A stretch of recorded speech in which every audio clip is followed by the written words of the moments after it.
We back at it. We back at it again. I was momentarily. It seemed like I was momentarily banned, I guess, because some people got upset at the fact that I wasn't able to speak. I guess I was speaking too much truth, and usually, the truth hurts for certain people, so they'll try to like mass report you. So that's the problem I usually end up dealing with is that I keep on getting mass reported and mass reported for telling the truth. But it's usually coming from MAGA because MAGA gets in their feelings and they get all mad because of the fact that they don't have anything to actually contribute to the conversation or they don't really have anything to say that's actually worth any value. So it was just interesting because what I was talking about was everybody understands the whole thing going on in Texas. Everybody understands the whole thing going on in Texas. That's not anything new. That's not something new. Everybody's been hearing about it. Everybody understands that it's just like, oh, okay, they are redistricting their seats in order to make it that they can gain 5 seats in Texas in the House of Representatives. Um, so everybody knew about that situation because that's been something that's been publicized in the news and everybody's been hearing about it. And and even the constituents in Texas themselves have said, "Hey, we don't want this. We never agreed to this. This was not something that we wanted to do." So basically, the representation in Texas isn't even listened to its constituents, which is constituents are saying basically, we don't want any part of this. Like it was, I think it was like 4,000 submissions that sent something, and out of those 4,000 submissions, I believe it was like only 44 decided to say, "Yo, this is wrong. We don't want to do this. This is terrible." But then most Texans didn't say anything, so it was only a small sample size. But so yes, it was only 4,000 people that said something. But out of those 4,000, to have only 44 say yes, we wanted to do this redistricting and we believe it, it was just like it's crazy. The crazy thing is that case in point with the first comment is just like you can't move forward without us. It's funny because it seems like California's doing that with no issue. California seems to be doing just fine without you. New York seems to be doing just fine without you. Maryland seems to be doing fine without you. It seems like every single Democratic state seems to be doing fine without MAGA. Y'all notice that? But MAGA will be the first, like, nah, they need us. It's like, nah, we don't really need y'all, because y'all the ones that are holding us back. MAGA has been holding back this country for decades now. Because if you have still had the same representation in your red states for the last 20 years and you've still been the brokest fucking states and you've been in the bottom half of the wealth in this country, it's you that's slowing us down. You don't want to say that the country's moving forward. No. If we were to actually be able to spend our tax dollars not subsidizing MAGA, we would probably have flying cars right now. But we have to take the time. MAGA, yo, that's the funny thing. Y'all be like, MAGA's only been around for 9 years. No. The same representation that has been in these states. Mississippi has been a red state. They've had MAGA thought process, MAGA actions, MAGA fucking bills, policies that have been passed. The thing is that y'all worry so much about a Democratic state instead of worrying about your own red states. If you've been led by a Republican led Congress in your state, Republican governor, and you've been broke this whole time, who you blaming? You want to still blame the Democrats, right? Yet your state has been, bro, how long has Mississippi been at the bottom of fucking education and poverty? How long has Louisiana been there? How long has West Virginia been there? All these states have been red and led by red leadership for the past couple of decades. Oh, Alabama, another one. They've been led by Republican led parties, Republican led representation.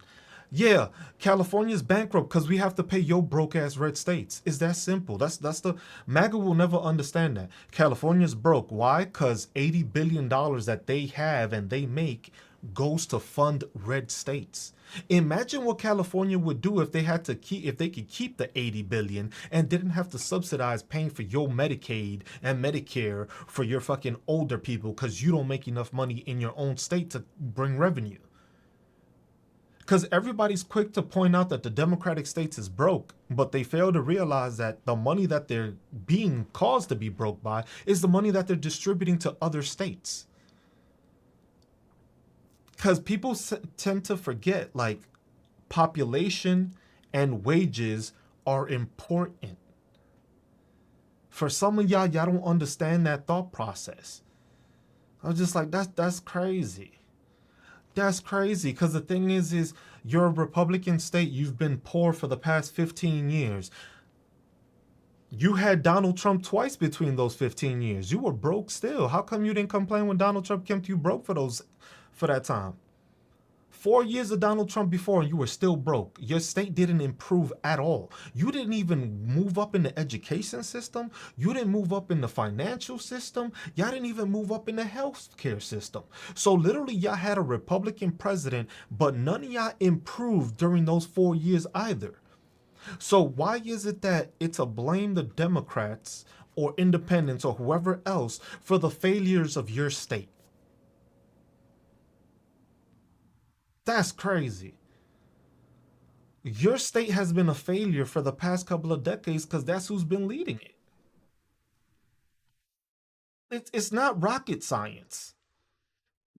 It's not rocket science. It was just like how you a fucking like Oklahoma, you're ranked 50th in education. Bro, y'all been ranked in the the lower half of the fucking education system for decades. Y'all still want to blame fucking Democrats, even though it's Republicans running your state. Because what I don't understand is sometimes is that MAGA and Republicans will be like, oh my God, the president does this. But then when their state does something, they still blame the president, even though it has nothing to do with it. When your property taxes go up, the president has nothing to do with that. The president has nothing to do with property tax. That is your state that is raising taxes and changing taxes. If you got tax on food, that's because of your state. If you have an extra excise tax, that's because of your state. So imagine you getting all these taxes, but you only making $7.25 an hour, and you want to compare yourself to a state that pays 15? Bro, you're not paying the same level of taxes. You literally in a red state would have to work twice as hard to actually contribute the same amount one person in California does. And California has 40 million people. None of these red states have anywhere near 40 million people. So think about that in the process when you want to go through this situation. When you realize that that it takes every two. That's a good one, Kobo. That's a good one. I've gotten that before. I got it that before. I appreciate that. That's a good one. You fun. You cool. I don't even care if you mag or not. You can stay. You can stay. I was just like, Mississippi has 2 million people. Imagine that. So 2 million times 725. And you gonna tell me y'all bring enough money to contribute to the rest of the country when California is paying $15 an hour and 40 million people?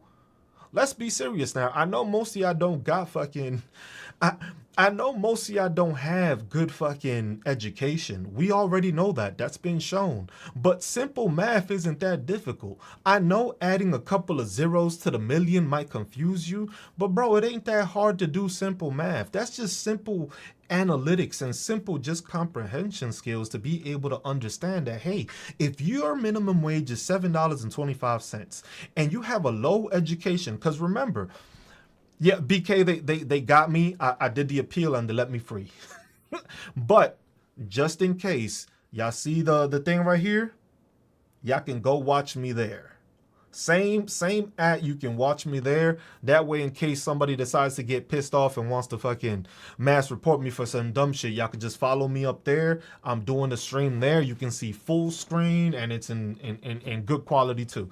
So in case there's any problems and I just magically disappear, know that y'all can still continue to watch me there. If I'm still talking and halfway I just cut off. So it's just like, the crazy thing about it is, it's just like, it's fine. Look, imagine that. Imagine. Look, that's a. I don't care what you do. Your education is still lower than everybody else. I know y'all do trade schools. That's not a 4-year degree. Y'all say y'all don't need. Y'all get no debt. Cool. So why are y'all still broke? That's the only thing that don't make. Maybe if you got that education, you would learn what to do with your money so you wouldn't be broke. Because everybody in the trades I know makes good money, but the educated ones end up making more money off of the money they make instead of still being broken in the same position they were, even though they making that money. And even then, trades doesn't pay enough to compare to 40 million people getting paid at $15 an hour. Y'all can get paid at like 30. And that just means it would just take 2 people in California to match what you're getting paid, just to bring in the same amount of taxes. But yet, y'all only got 2 million people. It was just like, no, educated stats are on people actually being educated, being able to read. That's the metric that MAGA likes to use. Talk about, oh, it's school debt. No. You got school debt, but you got educated. You got a degree. It teaches you how to read. It teaches you how to do research. What's the biggest problem that MAGA has right now? They don't know how to look anything up.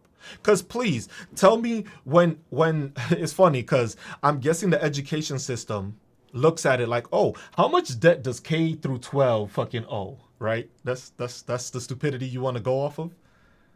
Who the fuck is gonna measure fucking on college debt when everybody doesn't go to college? Yet, if we look at the education, if we were to take a test, if a person that went to a trade and didn't go to school and a person that did go to school takes the same test, who you gonna put your money on?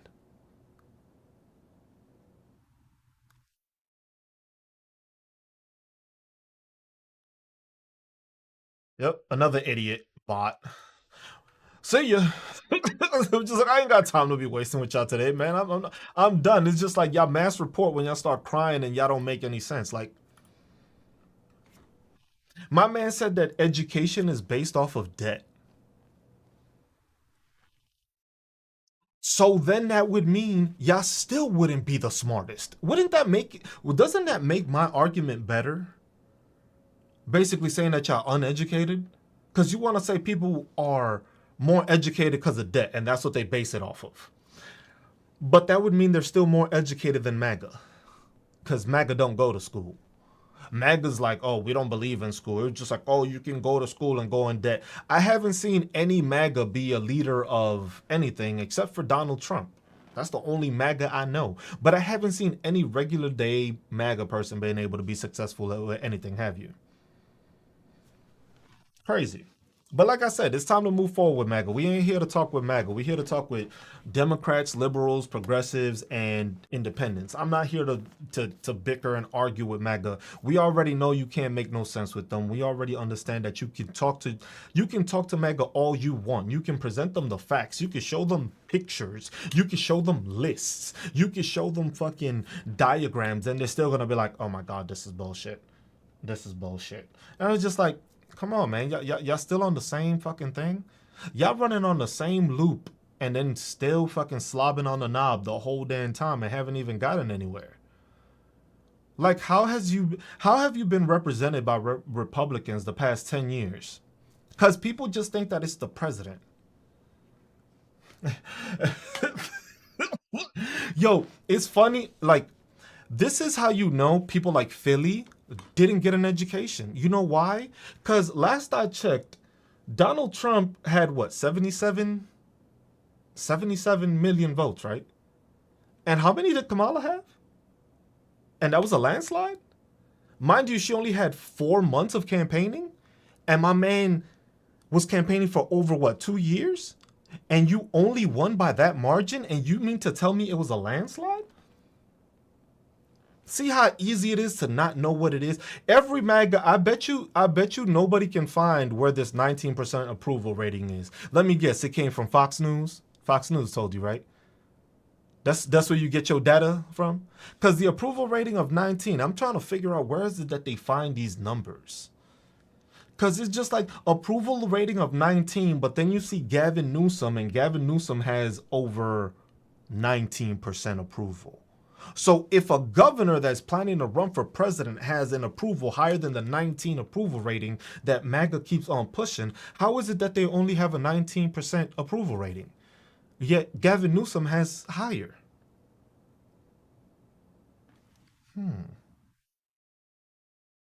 Analytics, my friend. Analytics. Stop slobbing the knob of Fox News. They just give fake news. Bro, the interesting part is it's just like, yo, you had Newsweek and you had Fox News both get sued and had to pay out for bullshitting and giving fake news and propaganda. I still haven't heard of any supposed Democrat media doing that. The same way you don't hear any Republican news representative condemning any of the pedophiles they found in their party. Damn, that's crazy. It's crazy how they never figure that out, right? You never understand that. You never go through it. You never see it. But they never understand that part. For some reason, it's just like they're lost in the fact that it's just like, man, we can come up with anything but our actual thoughts. Yo, you know what that is? That for MAGA, it's like impossible for them to come up with their own creative thought process through this. They can't come up with a valuable reason that they themselves believe in what is going on. They're just a bunch of people that are jealous. You just jealous, MAGA. Just say it. Just admit you jealous of democratic states. Just admit you scared and tired of blue states. You scared that blue states is gonna run out of money, cause then that means you don't have no money. Cause y'all know that's why it is that MAGA's always complaining about California's doing this, New York is doing that. Why? Because those are the states that fund these red states. So now if California were to actually go broke, that means Republican states would go broke. But somehow you want to say California's bankrupt. Was that the same accountant that told you that tariffs get paid by the corporations? Must have been the same CPA, I guess. It had to have been the same CPA because I don't see how you got different information from different people because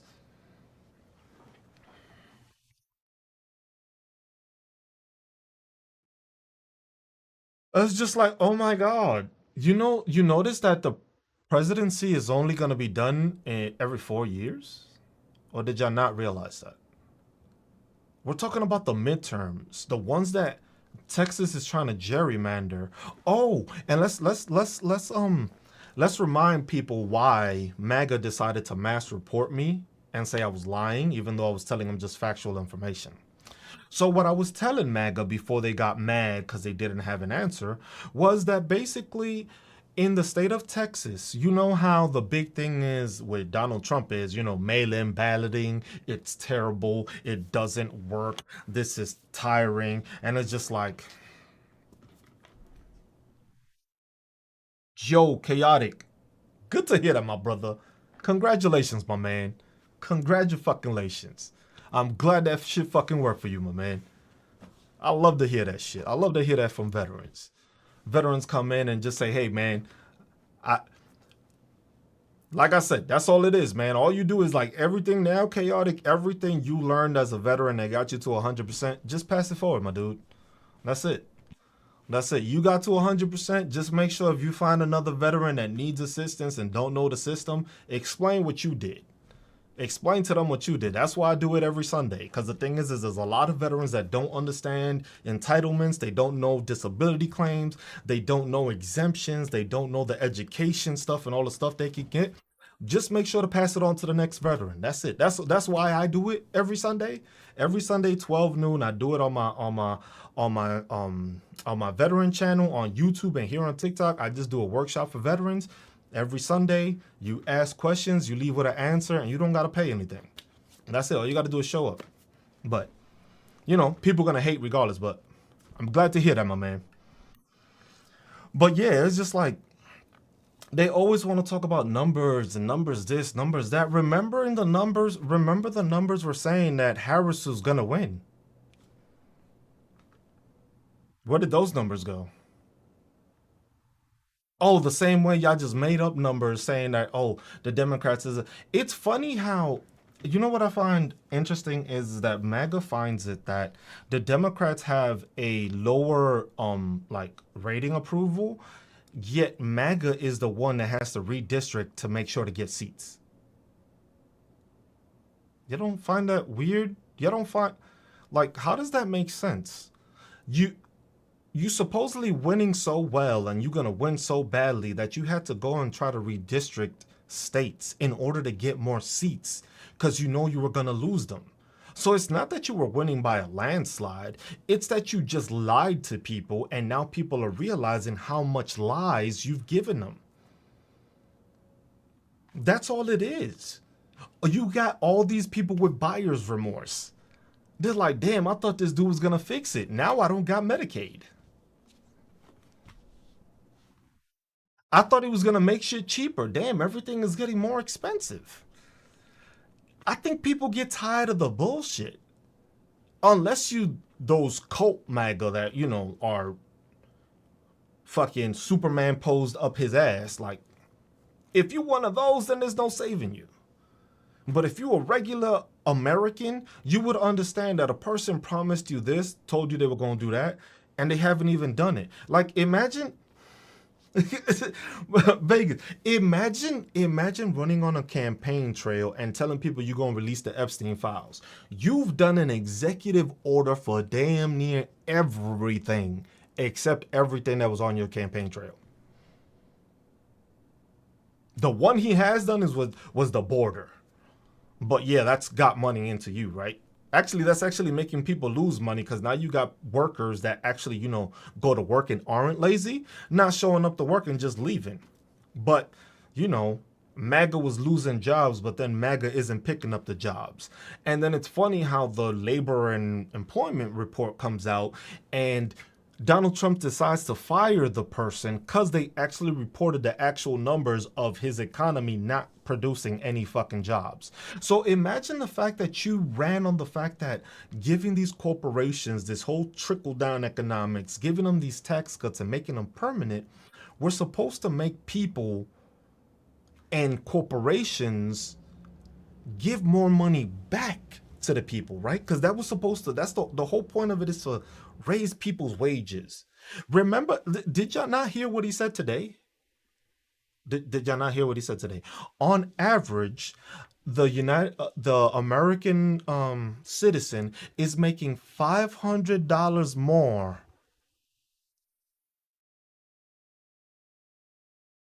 Which Americans? Who's making $500 more when taxes haven't changed? My man said that the American families are making $500 more now. Where?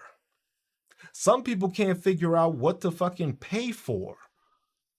Oh, did y'all hear this though? Did y'all hear about the healthcare? Because the Medicaid and Medicare that MAGA was not gonna cut is being cut in the big beautiful bill. Remember that part where they weren't going to touch Social Security and Medicare and Medicaid? They left Social Security alone because Social Security is its own entity, but dumbasses like MAGA believe that shit.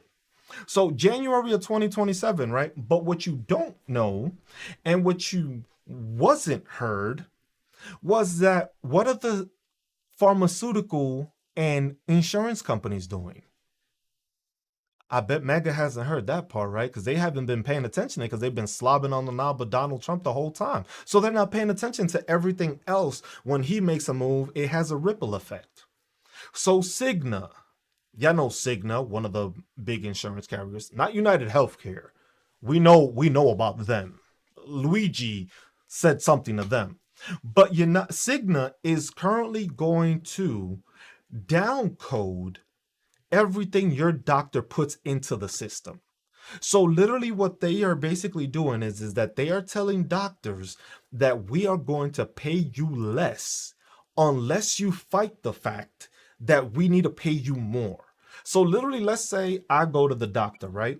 And the doctor prescribes me whatever it is. Doctor prescribed me this. The doctors get paid for something like this. We all know that's how it works. But now the insurance companies are saying, even though you're taking this person for the same thing that we've been paying yay high, we're going to pay you this amount.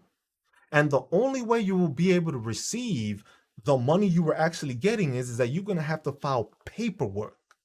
Meaning, if you have a doctor that's lazy, all he's gonna have to do is, hey, if the insurance ain't gonna pay me, I'm gonna make the customer pay me, or the person that's sick pay me, and I'm gonna raise prices to make sure I don't go into losing money that I was already making.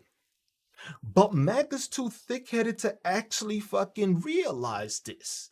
That if you start cutting the insurance that covers you through federal funding, that means prices are gonna go up. Because now there's no insurance covering it. So literally, it's not even that prices have to go up. Pharmaceuticals don't even have to put money up. They don't have to put up the prices. If you don't have any insurance to cover it, the price is gonna go up regardless. Cause that fucking prescription that you got, you didn't have a copay. Now your copay is $50. So they didn't raise any prices. You just gotta pay $50 out of your pocket, which was actually covered by federal funding before. But MAGA don't think about that. MAGA doesn't realize that. Most people don't really shit. Democrats, everybody in this country don't even realize that.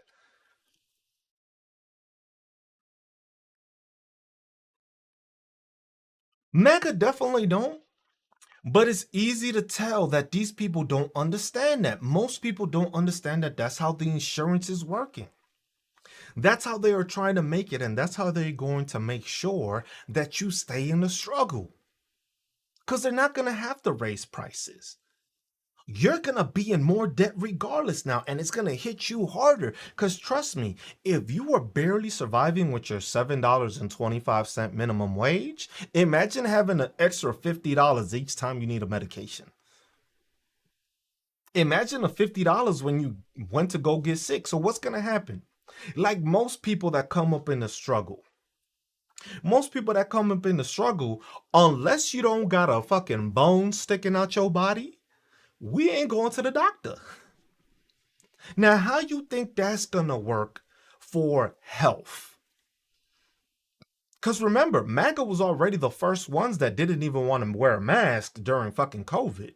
So imagine now telling MAGA, yo, now you gotta pay for this service. And they're gonna be like, oh, but I had whatever their state calls it. Because remember, Medicaid, they have the Medicaid at the state level, and then they got the federal level. Because the big thing that MAGA likes to say is like, oh, all these undocumented immigrants are getting Medicaid. They don't qualify for it because they're not American. They're not legally here, right? So how are they getting Medicaid if they're not legally here? And then when you look at the big beautiful bill and what every Republican representation is saying, the senators and the thing is just like, oh, this is we're cutting the Medicaid and it's only gonna affect the undocumented immigrants. But funny that there's no wording or anything specifying that it only affects undocumented immigrants. It just says it affects everybody. So there's no being exclusive as to, yeah, it's only It's only them that's gonna not get it. No, it's for everybody. Because if you're gonna say it's for undocumented immigrants that you're doing these cuts, then that would mean Doge was pointless. Because you mean to tell me that Doge went through and seen this and they didn't find anything? They found more, what was it? They found Pocahontas and John Smith off the Mayflower 300 years ago collecting social security checks. But you didn't hear about millions and billions of dollars being lost in fucking Medicaid, did you? So why was that cut? It's just like, oh, let's blame it on the immigrants for the fact that we don't provide health care. Imagine the fact that the most bankruptcies, yeah, Biden had to help farmers after Donald Trump imposed his tariffs the first time because he imposed them on steel and aluminum.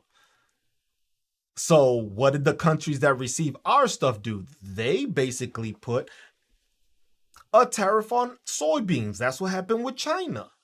And now it's been a back and forth. But people tend to forget that Donald Trump put fucking tariffs on aluminum and steel during his first administration, and the same farmers decided to vote for him again.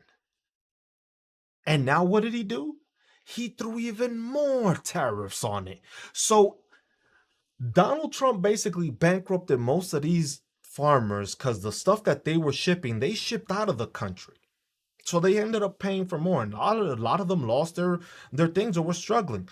Biden came and actually bailed them out, which I said, fuck them. I don't give a fuck. We ain't even getting the produce anyway. Why the fuck we subsidizing them? It's not coming to the States. You actually shipping and exporting it out. So literally we paying and subsidizing people to not even feed the American people. Imagine that. We subsidizing all this land for farmers for them to feed another country and the food don't even stay here. And then all the food that does come here, we had a trade agreement with those nations. And what did we decide to do? We're going to charge you. And then everybody's like, yo, why is Chipotle putting up their prices? I want that extra side of guac, right? I want the guac on my shit, right? Because you need the guac on your Chipotle, right? What was it? What is it, people? Chipotle's my life. Oh my goodness! Like that's how some of these people be sounding. Chipotle all the time, and they'll be like, "I want the guac." Oh, guac is now fucking 50 cents more expensive. It's like, damn, bro, I just bought this shit last week. Oh, tariffs, tariffs. We don't make avocados here. When what was the last state you seen with a avocado farm? You haven't. All the produce we get ain't even here. The only thing we got is beef, and we're more considerate to fucking sending our beef out and exporting it instead of keeping it here. So it's just like we subsidize all these Republican states to basically give our food to fucking other countries and not even keep it here. Cause you know what would happen, right? If we actually kept all that stuff that is here, prices would actually go down. Yeah, they definitely gonna upcharge on everything. Everybody's gonna start upcharging. You've already heard a bunch of these corporations talking about, hey, we need to start upcharging because of these tariffs.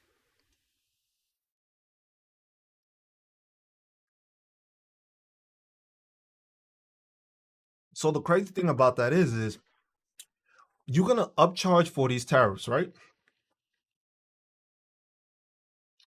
And it's clear as day that the corporations are not eating it.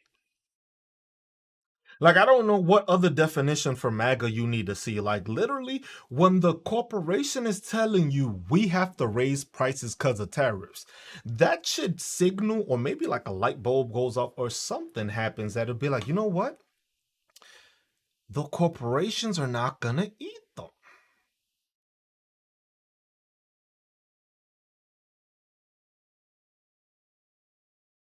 Everything is going up. Now, the thing is, this is the part where people don't realize.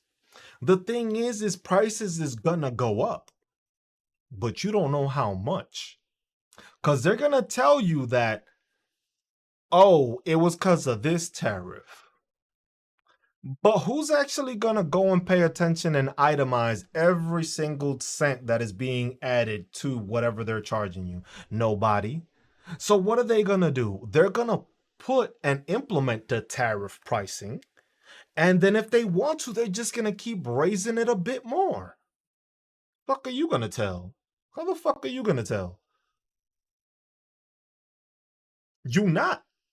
That's what they did during COVID. Did anybody notice? No. That's exactly what they did during COVID. They started putting up prices and putting up prices. It was just like, because then it's just like people don't understand supply and demand. More supply and there's less demand, price goes up. If there's more supply and less demand, the price should go down. But somehow during COVID, people weren't working, people weren't out partying, people weren't going out to the store to get Chipotle, people weren't going out and spending all that money. So how was it that there was the surplus of supplies that people were no longer using and the prices still went up?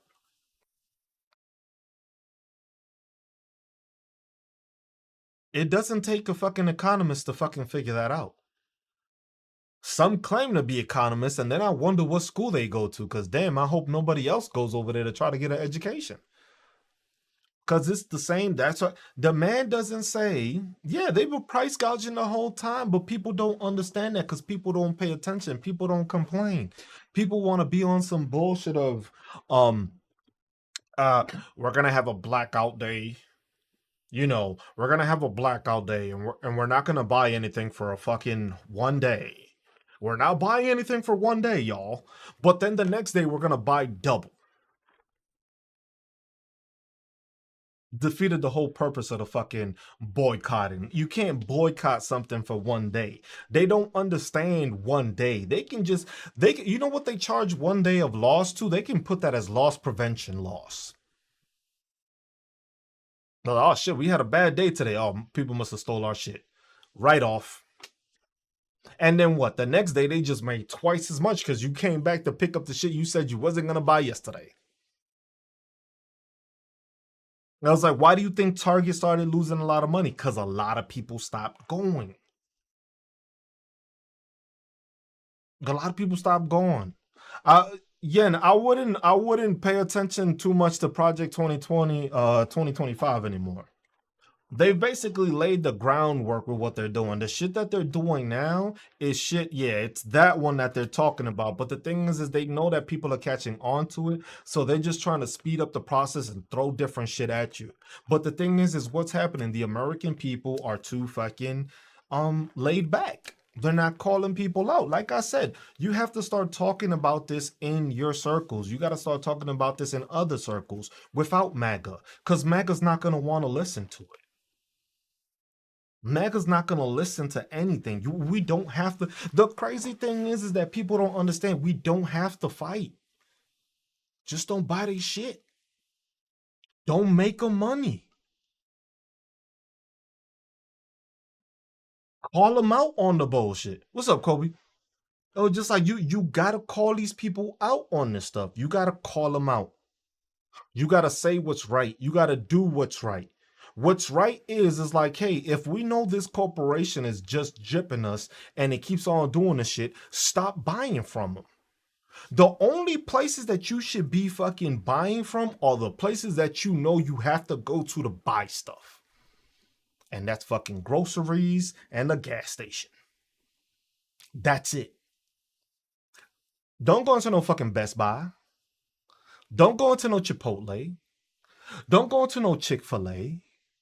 Don't go into Panda Express. Don't go into Taco Bell. Don't go into none of these places. All the shit that you're doing right now, you can make in your home. I know it sounds crazy. I know when we fucking had a long day's work and you gotta come home and the last fucking thing you want to do is fucking start cooking. I know. I know. Imagine being in the military and working more than 12 hours a fucking day and then getting home and you hungry. You not gonna go fucking make dinner. You're gonna go spend the money in the fast food place, and that's fucking like $15 for some shit that's still gonna leave you hungry. Cause the shit that they offer you now isn't the same as it used to be. Cause I used to be able to buy a fucking Big Mac meal at McDonald's and fucking be full. You know, a large fries and a thing and a large drink, and I used to be full. Now I go to McDonald's and I get a fucking Big Mac meal. I was just like, yo, did I get a cheeseburger? Was this a cheeseburger? Because that's the effect they gave me. This ain't no Big Mac. This shit is like, the fuck? It was just like, but that's the thing. It's just like when it's really necessities, that's what it is. But people don't understand that. People don't want to listen to that. MAGA, if MAGA would do that, they would probably be out of the fucking positions they are right now. Well, shit, that's anybody in this country. If we are spending money on shit that isn't needed, that's it. BK, I got a fucking garden in my backyard. I'm growing all sorts of shit. I already started, I started growing so much shit that I just started handing it out to my neighbors because I had too much shit. Like, me and my family can't even eat all the shit, and we just, hey, look, here's a bucket of fucking produce. There you go. I was just like, I don't know if you need it or not. If you do, here you go. And there's a whole bunch. That's it.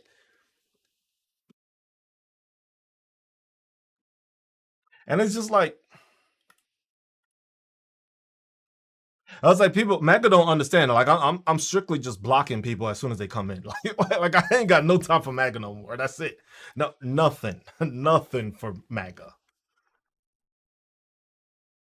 What is that user? I don't listen to people. Yeah, I'm not paying. Like, if MAGA comes in, because the thing is this is why I keep on getting fucking shut down.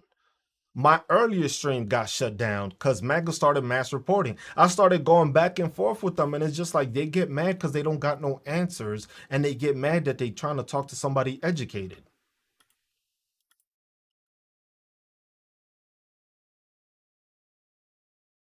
Yeah, and that's the thing, but that's what people need to start preparing to do. That's what people need to start doing. It was just like, yo, if you got a fucking windowsill, you got some nice sunshine coming in through your house or through your apartment or wherever the fuck you at, put a little plant there, grow something. Something you like to eat, just throw it in there. If you can have chickens, that's a lot of fucking work. I thought about it. I was just like, nah, fuck that. I ain't dealing with these motherfuckers. It's like I ain't dealing with these chickens. But it was just like, hey, you got a little fucking you can grow a little tomato plant off your windowsill. It's not gonna be a monstrous thing, but hey, at least you know, hey, you can still make a salad and you got tomatoes you don't have to worry about buying because you got a little plant that gives you tomatoes. All you got to do is make sure you get the lettuce. If you want to add anything else, onions or something, you can buy those things. But then the also thing is that what people don't realize is they got to start shopping smarter.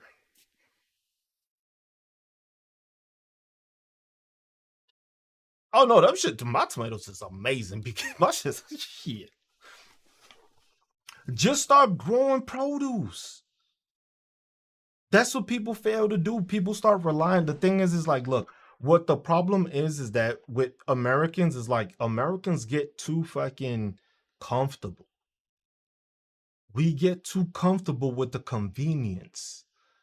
So we don't want to do the little tough shit that might take us a little longer to do. What's the convenient thing? McDonald's, Burger King. Let me stop at a quick fast food place. Let me get through this drive-through and get some. That's the convenient part. That's what messes us up. But the thing is when you think about it, it's just like, nah, I'm not gonna say that Americans is lazy, bro. We tired. A lot of Americans is just fucking tired. The thing is MAGA is some of the most tiredest fucking people you can find. Because they're some of the hardest working fucking people we have in this country. But the thing is that they don't know how to budget, they don't know how to finance, they don't educate themselves on how to make their money work for them, so they stay in the same positions. The ones that get out of those places are the ones that decide to educate themselves on, like, yo, how can I make more money? I was like, I'm making money now. How can I make more money? Do I invest it? Do I buy something? Or do I just put it in a savings account? Like, Mega don't think, like, most of these people, like, yo, most people in the United States don't have a fucking savings account.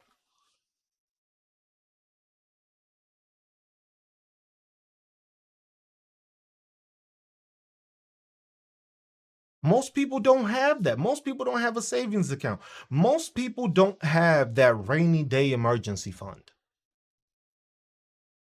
And literally, any American in this country, unless you rich, you one hospital fucking experience from fucking going broke.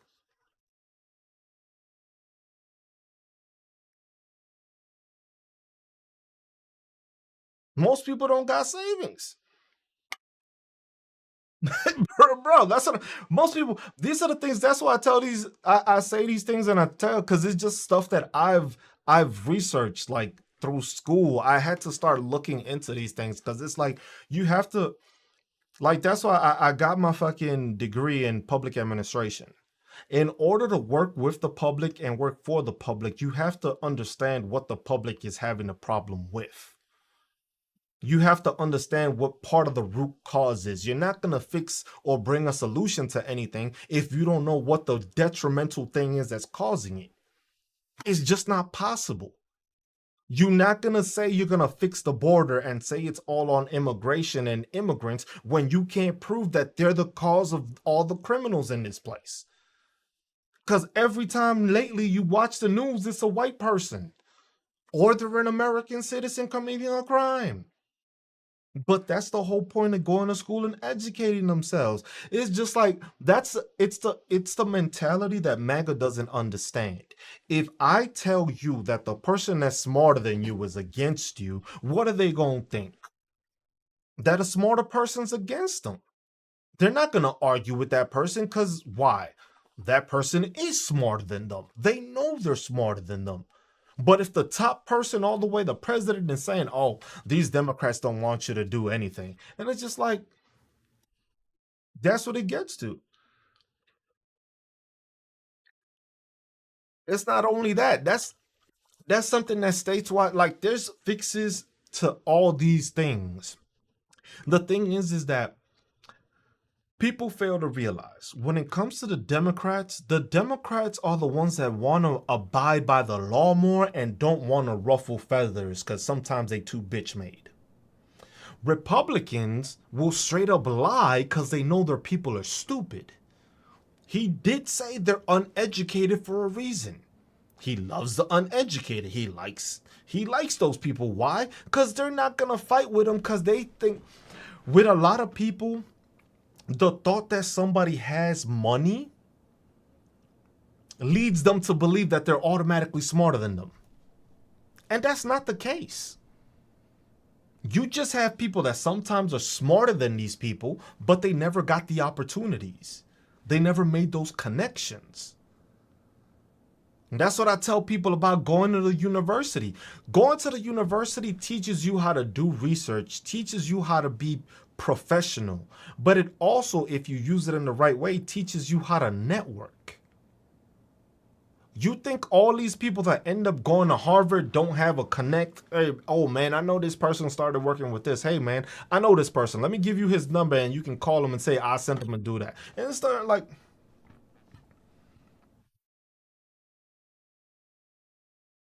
now why would we do that, Coolin? Why would we do that? Why would we have Republicans and Democrats needing to start an NFC cage? How's that gonna work? You mean to tell me you want to sit down and watch fucking Bernie Sanders go up against Mitch McConnell? That shit gonna be boring as fuck, bro. Boring as fuck. Mitch McConnell against Bernie Sanders, the main event for the pay-per-view. Ain't nobody watching that shit. You thought people didn't care then, they ain't gonna care now. Imagine having these two old ass people trying to fight. Ain't nobody gonna give a fuck. Then I'm gonna, man, fuck this shit. It's that's the thing, Cindy. That's what people don't understand. It's the networking. People don't go to school just to get the education. Do you think that these people masters in not letting Cruz one up me? That's what it is. But look at the connections you have. Because look, you got to remember, with a bachelor's degree, you are still above a bunch of people in this country. A lot of people don't get their bachelor's degree. Shit, even less get an associate's. For you to get a master's degree, you put yourself in a different echelon. It doesn't mean that you're better than people, but it does mean that you have the ability to connect to more people. Why? Because you have a master's degree. When they see that you have a master's degree, it's like, oh, this person did extensive training on this topic. When you get a doctorate, then it's just like, ah, this motherfucker knows his stuff. But if you get a master's, you're still another level above a bachelor's degree.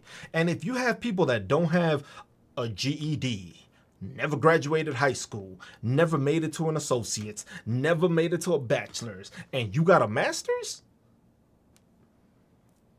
you're going to be talking to people you usually don't. There's not going to be somebody that doesn't have that level of education and somehow is going to be in a alumni meeting. Those alumni reunions or those little get-togethers that alumni have. It's usually, hey, it's a meet and greet for networking. If you joined a fraternity or a sorority, you have even more networking. You don't see that in high school. You don't see that at the associate's level. You have to basically work on a bachelor's. And look, you joined a fraternity that's been around for like fucking 100+ years. These people have connections to people all across the fucking world that you now have access to. Not maybe directly, but hey, if it's like, hey, I know Cindy's good at fucking, she's good with taxes, I'm gonna be like, hey, I got this, hey, Cindy, I got this person here, he was one of my cohorts and he needs some help with his taxes and stuff, and I was just gonna refer him to you because I know you know your shit. Now Cindy has what? Now Cindy's taking care of my friend, and now Cindy's just up in her business because she got another client, and that was just me passing a friend over to another friend. Look how simple that is. Cindy didn't have to do anything. Cindy's back in school getting her master's, and now she got friends that are reaching out to her to let her know, like, hey, I got this person that needs assistance, and I know what you're talking about. So I'm going to send them over your way. And you start doing that, and people start realizing, like, oh, shit. I was just like, you know what? Let me talk to Cruz. I know Cruz knows a couple of people. And then you become the person that knows people, and then you know more people. It's the same thing with social network. That's basically is what Trump did. Trump forced his way in, but he had money to get into these areas where people didn't know him. People didn't know Trump. People didn't know Trump like that. But then Trump started making his way into parties, into gatherings, started networking, and then he started making people, meeting this person, meeting that person, meeting Ghislaine, meeting fucking Jeffrey, meeting all these people, and then all of a sudden what? Now, this dude ended up as president, but who else did he go? He made buddies with this person. He hangs out with these people. They have a big-ass wedding. He's invited to, like, stuff like that. All these people have connections. You're not getting those connections without the fucking networking. You can network as much as you want, but I can promise you this. If you tell somebody that, hey, I'm trying to put this person into this network, and you tell them, nah, and the first thing most of these people will be like, because they, sometimes they be uppity as shit, like, yo, what school he go to? Oh, nah, he ain't graduate. You bringing him here? I don't know if that's gonna be a good fit. And it was like nobody know. Like that's all it is. Damn, who's gonna tell? Who's gonna tell motivation that math is an essential skill to actually excel in life? Because if half of America or the majority of America voted for him, and the majority isn't even 50% of the United States population, I wouldn't say that's a full majority. That's just a portion of people thought that he won. But like I said, math is crazy. It was just like the majority vote, right? But then the electoral college is what got him the win. But yeah, like I said, education. Like you see, people like that would not be accepted into those circles. A person like that is not going to be accepted into a circle unless it's a dumbass mega circle. And then when they start talking with MAGA, MAGA's gonna be like, yeah, that makes sense. They make sense. That's why MAGA continues to fucking grow in stupidity.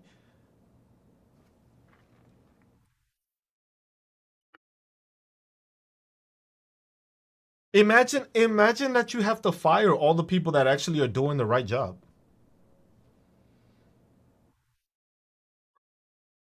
But listen to this. Which person in this administration that's in the cabinet or not doesn't have a degree?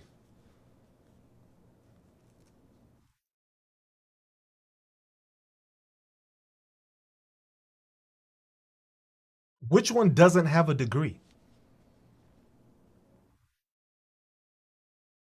Even fucking Pete Hegseth got a degree because he was an officer in the military. Every person, there's multiple. No, I'm not talking about like representation like in Congress. I'm talking about the administration and the cabinet. All those people that he hired, all those billionaires, all got degrees. Every single billionaire that's changing how everything is going here got a degree.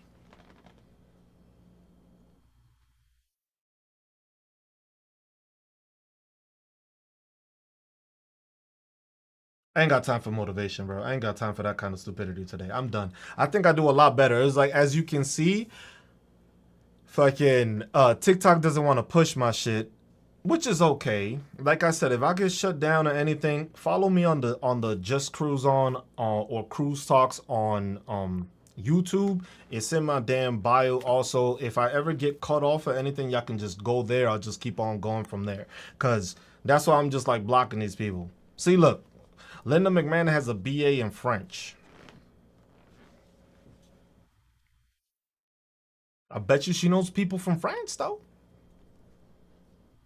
I bet you if she needed something from France, she can get it. That's the thing. She doesn't, but that's what people don't understand. You can get most people when they go and get their degree, they don't end up in the field that they want to be in. That's why a lot of people get disheartened, and a lot of people that weren't gonna go to college in the first place be like, oh my God, why would I go to school and not even work the job? Because the thing is most people and most jobs want you to have experience. Right? They want you to have experience. So with any job, no matter where you at, you're gonna start somewhere. Unless you are nepotism baby and then you get put into a high position because you knew somebody or your family owned the thing. Besides that, no matter who you are, you're going to work at the entry level. But the difference is if you went to college and you got that master's or you got that bachelor's and you made those connections, somebody could have already been working at a facility or a job or a corporation that you've been wanting to work on. And then next thing you know, I'd be like, hey man, any way you can be a reference or something, you know any jobs available? Yeah, I got you. And then you slide in and got a job now. You think that people just get high paying jobs out of nowhere? You gotta know people. It's more about who you know than what you know. Cause remember, most of the times when you go to a job, you gonna learn what you need to know is. But you don't know nobody. So that's the thing.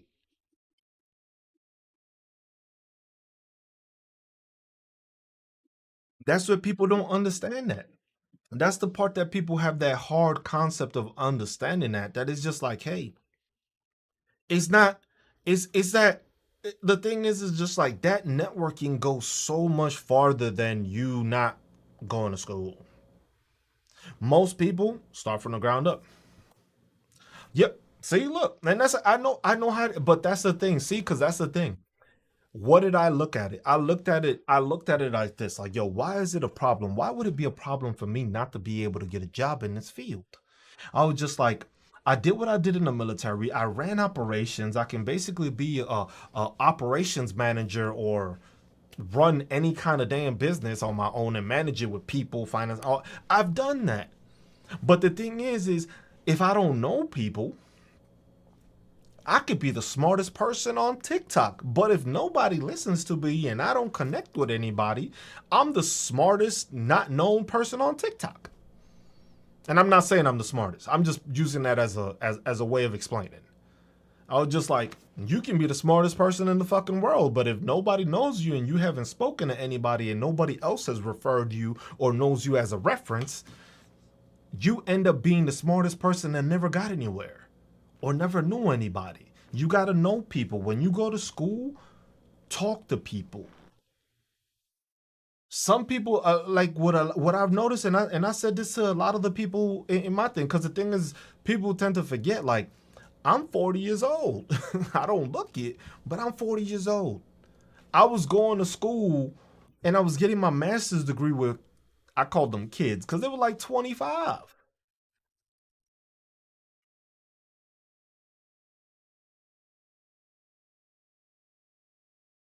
I said thanks. It's just like, yeah, you don't look a day over 30. Hopefully it stays that way. My parents gave me some good genes, the genes, because, you get born with good genes, and I'm in my genes. Yeah, yeah, no, no.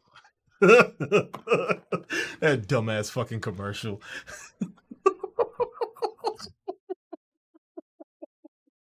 I had to. I'm sorry. You thought I was in my 20s when I first started farming? Nah, man. I've just the thing is in life you go through. Look, this is one thing. When life you go through shit in life that sometimes changes your whole perspective that was meant for you to go through and you didn't realize it. And then when you found out why it was that you went through the moments you did, you realized that it was to teach you a lesson. If you learn that lesson, you learn that stress isn't that much necessary. You notice that the times that you need stress and the things that are bothering you are the things that you actually care about. When you start paying attention and concerning yourself with the negative and the shit that doesn't have anything to actually control or do with you, that's when you start losing your shit. But as a youngin', I was just like, yeah, that commercial was, bro. But that's the thing is just like, as a youngin', I always had the thought process because the thing is like, hey, I grew up having parents that were working all the fucking time. I grew up like I know how MAGA's growing up right now, where parents is always working. You go to school, you come back, you get that one pair of shoes, you get that nice outfit, and that's what you got, and you just thank you, Yan, appreciate you. It was just like you get that one outfit and stuff like that, and you go from there, and it's just like, yeah, I grew up in that struggle. I understand that. So my thought process was just like, yo, what can I do that I can make sure that when this lady wants to retire, she can enjoy her fucking life? What does my mom do? My mom just literally travels now. Well, ladies on a fucking plane. You know what it is that you got to get on your mom's fucking calendar to catch her, to fucking see her, because she's fucking traveling somewhere else? You know what the fuck that is? Shit. But it was just like, hey, I did what I had to do. And it was just like, how is it that these people become rich? What is it that they do to become rich? I was just like, I understand the ones that were born into money. But then you got to think about it. They were born into money. How the fuck were they born into money? What did they do? Oh, they started fucking college funds. They started trust funds. They started cash value life insurance policy, whole life policies. And they took money from there and started replacing it and doing that.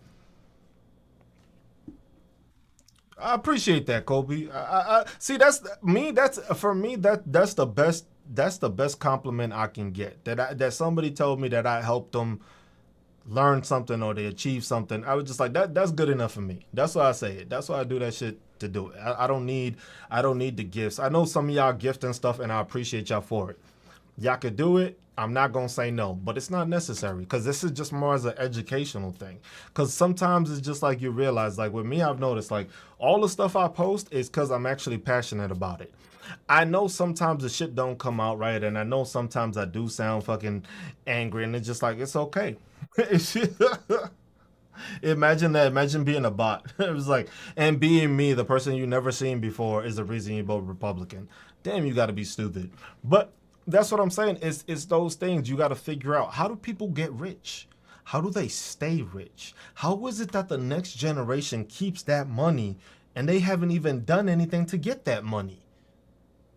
These are the thoughts that most people don't get. These are the thoughts that most Americans don't try to figure out. Most Americans get into the thing. Yeah, and that's what it is, Vegas. That's why I find it funny because you know how Mag will come in. Oh, he's triggered. Nah, bro, you just stupid, and I'm annoyed. It's just like it's not that I'm fucking mad. Y'all haven't seen me mad. The day I'm mad, bro, yeah, I'm gonna get banned. I'm gonna get seriously fucking banned. Ain't no appeal gonna save me on that day. It's not that you were never taught. They never wanted to teach you that. You were never gonna be taught that. They never were gonna teach you how to do generational wealth. You notice that when you go to most schools, they don't teach you that shit. They don't even teach you how to do your taxes. One of the things that you will do for the rest of your life after 18, because you got a job, or you put taxes. And that's where a lot of money is made. Because most people don't understand that if you actually do itemized deductions, you might be able to actually get more money back than what you just get off of the basic structure. But people don't know that. People don't think about generational wealth because you know why? Sometimes it's hard to think about generational wealth at times because it's just like I gotta pay the bills this week. I ain't got money to be generational. I got money for the end of the month type shit. So that becomes a pretty fucking tough spot right there. When it's just like, damn, I don't got money to the fucking end. I got money to just be able to survive a bit. So it's just like, and people don't understand that. But then at the same time, it's just like, it's the discipline. And that I thank the military for because the military gave me a lot of discipline. I used to be bad with my money. Then I joined the military and then I realized it was just like, I don't need this shit. I was like, I went to school, I played ball. When I played ball in high school, it was just like, damn, I got to hang out with the seniors and I got to meet a bunch of the seniors. Why? Networking, because why? I was playing ball with them on their level, on the varsity level as a freshman. And then it's just like, you see that and it's just like, oh, okay. So it doesn't mean I have to be as good as these people, but as long as I can show I can be of value within their company or their corporation, I can get my way in. And now from there, I work on my craft and I work on myself to educate myself, better myself at my job. That way I can move up within the job. But that networking was gonna get you in that foot in the door is that networking. It's not you trying to find experience. It's you networking. Cause you've had that dream job. Now I wish football. I grew up in New York City. In New York City, there was only 4 teams in the whole city that have their own football field. My school did not have that, so we never got funded for fucking football. They literally had the team, and they had to disband the team because there was no budget for it, and everybody's equipment was just like. So yeah, no football. We played baseball and basketball because every New York City school at least has a basketball court in it. At least. And baseball, I'm Dominican. I was born with a glove in my hand, so that you got. There's no, there's no running away from that one. So it's just like, but that's what it is. But you learn people and you meet people because that's the same way like when you go to your neighborhood, right? Like you remember when you were a kid, right? And you went into the playground, right? You made friends how? Because you was at the playground. All of a sudden it was like we playing tag or we playing fucking basketball or we playing something and it's just like, all right, we kids now. Hey, I know that guy. That's my friend so and so. So now you know this person anytime you see him on the street and shit is so and so. The same way how people build community is the same way people do it with their networking. Cause you grew up in a neighborhood, you know your neighbors. That's networking. You may not look at it that way, but that's also networking because you got those people to your lefty and to your right. And hey, oh, so and so's dad, the friend that you just met, his dad works for like the New York Yankees or something. He's like a janitor. It's like, oh shit, look, he got some free tickets, and they was wondering, since they know you like to play baseball, hey, do you want to go to a game? Fuck yeah. I ain't paying for the ticket. And shit, I never gone. I just got free tickets because my friend's father works for the fucking Yankees at Yankee Stadium, and I got tickets to go watch a game. That's just networking, basic, as simple as possible of a scenario. Same way with a job. You worked with somebody, or hey, you assisted somebody, or just like, I believe, I'm a big believer in karma. I believe in you paying it forward. I was just like, I know one day it's all the good shit I've done is hopefully gonna catch up to me. Hopefully all the good fucking subsides all the bad I've probably done in my life. And I take it as that way.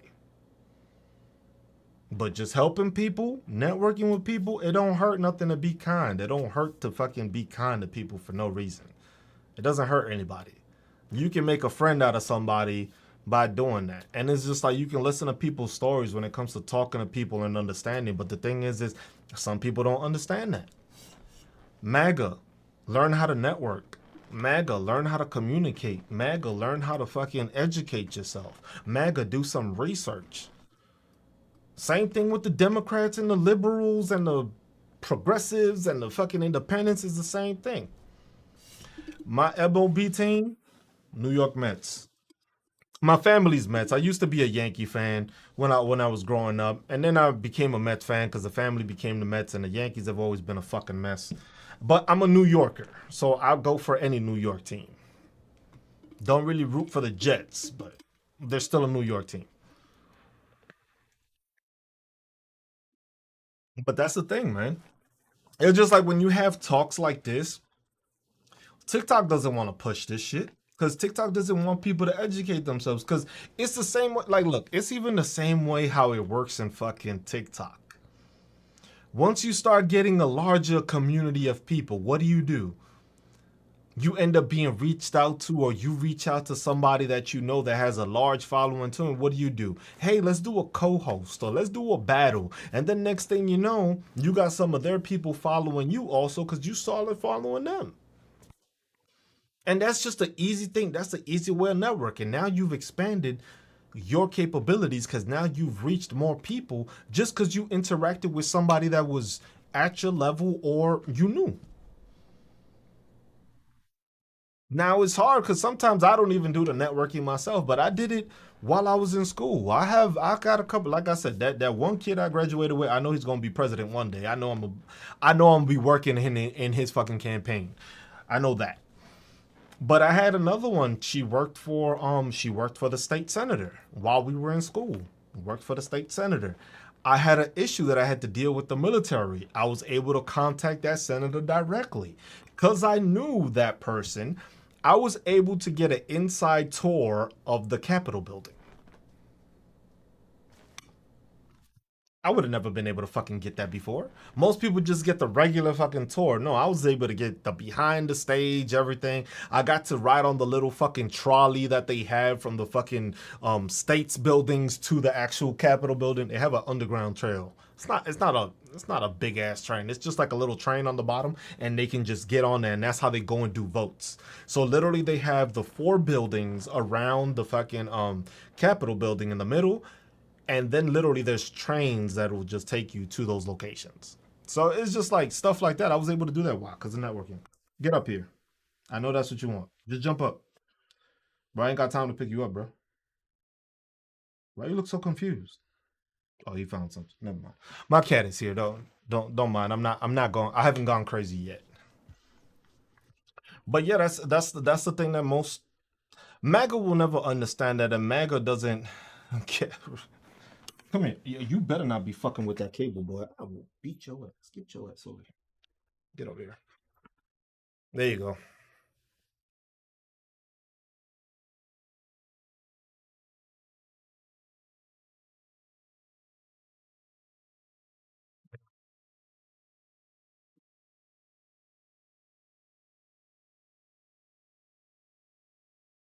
He just comes and just like lays on me. He'll jump up on me, and sometimes it's like if I'm streaming, I'm like I won't, but it's just like looks like looks just like the king we rescued 2 years ago. We adopted him, and the thing was, it was like they found his litter. It was like we had a bad like rainstorm, and the mom passed away because she drowned. But they found, I think it was like six of them, and we were able to get him because we had our I've always had one cat. Casey, he doesn't really like coming into my room for some reason. That's our other cat. So we had another cat that was my wife's like sister's cat, and it was like about to. He was on his last legs. So basically, we wanted to make sure he was comfortable and stuff like that. So he ended up passing, and then there was a big hole that was left in the household with my daughters because the cat wasn't there was only one cat. So we ended up getting this little guy, and they picked him out. So we ended up bringing him home, and he's been here since. Cute little thing. And I guess I'm his person that he relies on because I guess the first time when we met him, I picked him up and I just like carried him like across my arm. So I just carried him like this. He's bigger now, but I just carried him like this, and he just like sank into my arm and just fucking started like, and he just started purring. And then ever since then, he has not like he's always yep. See, look, I'm falling asleep.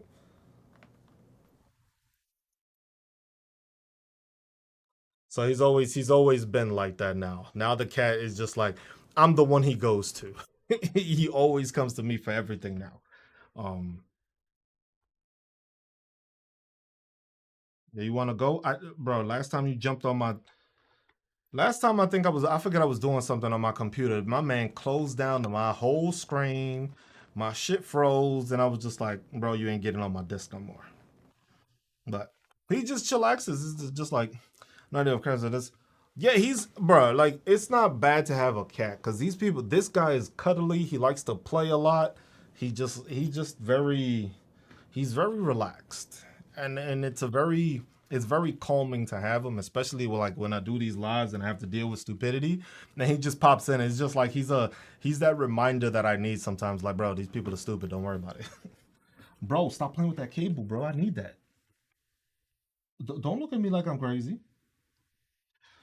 Yeah, yeah. Cats be knowing what the fuck you saying, bro. I don't care what anybody tell me. Cats be fucking understanding you.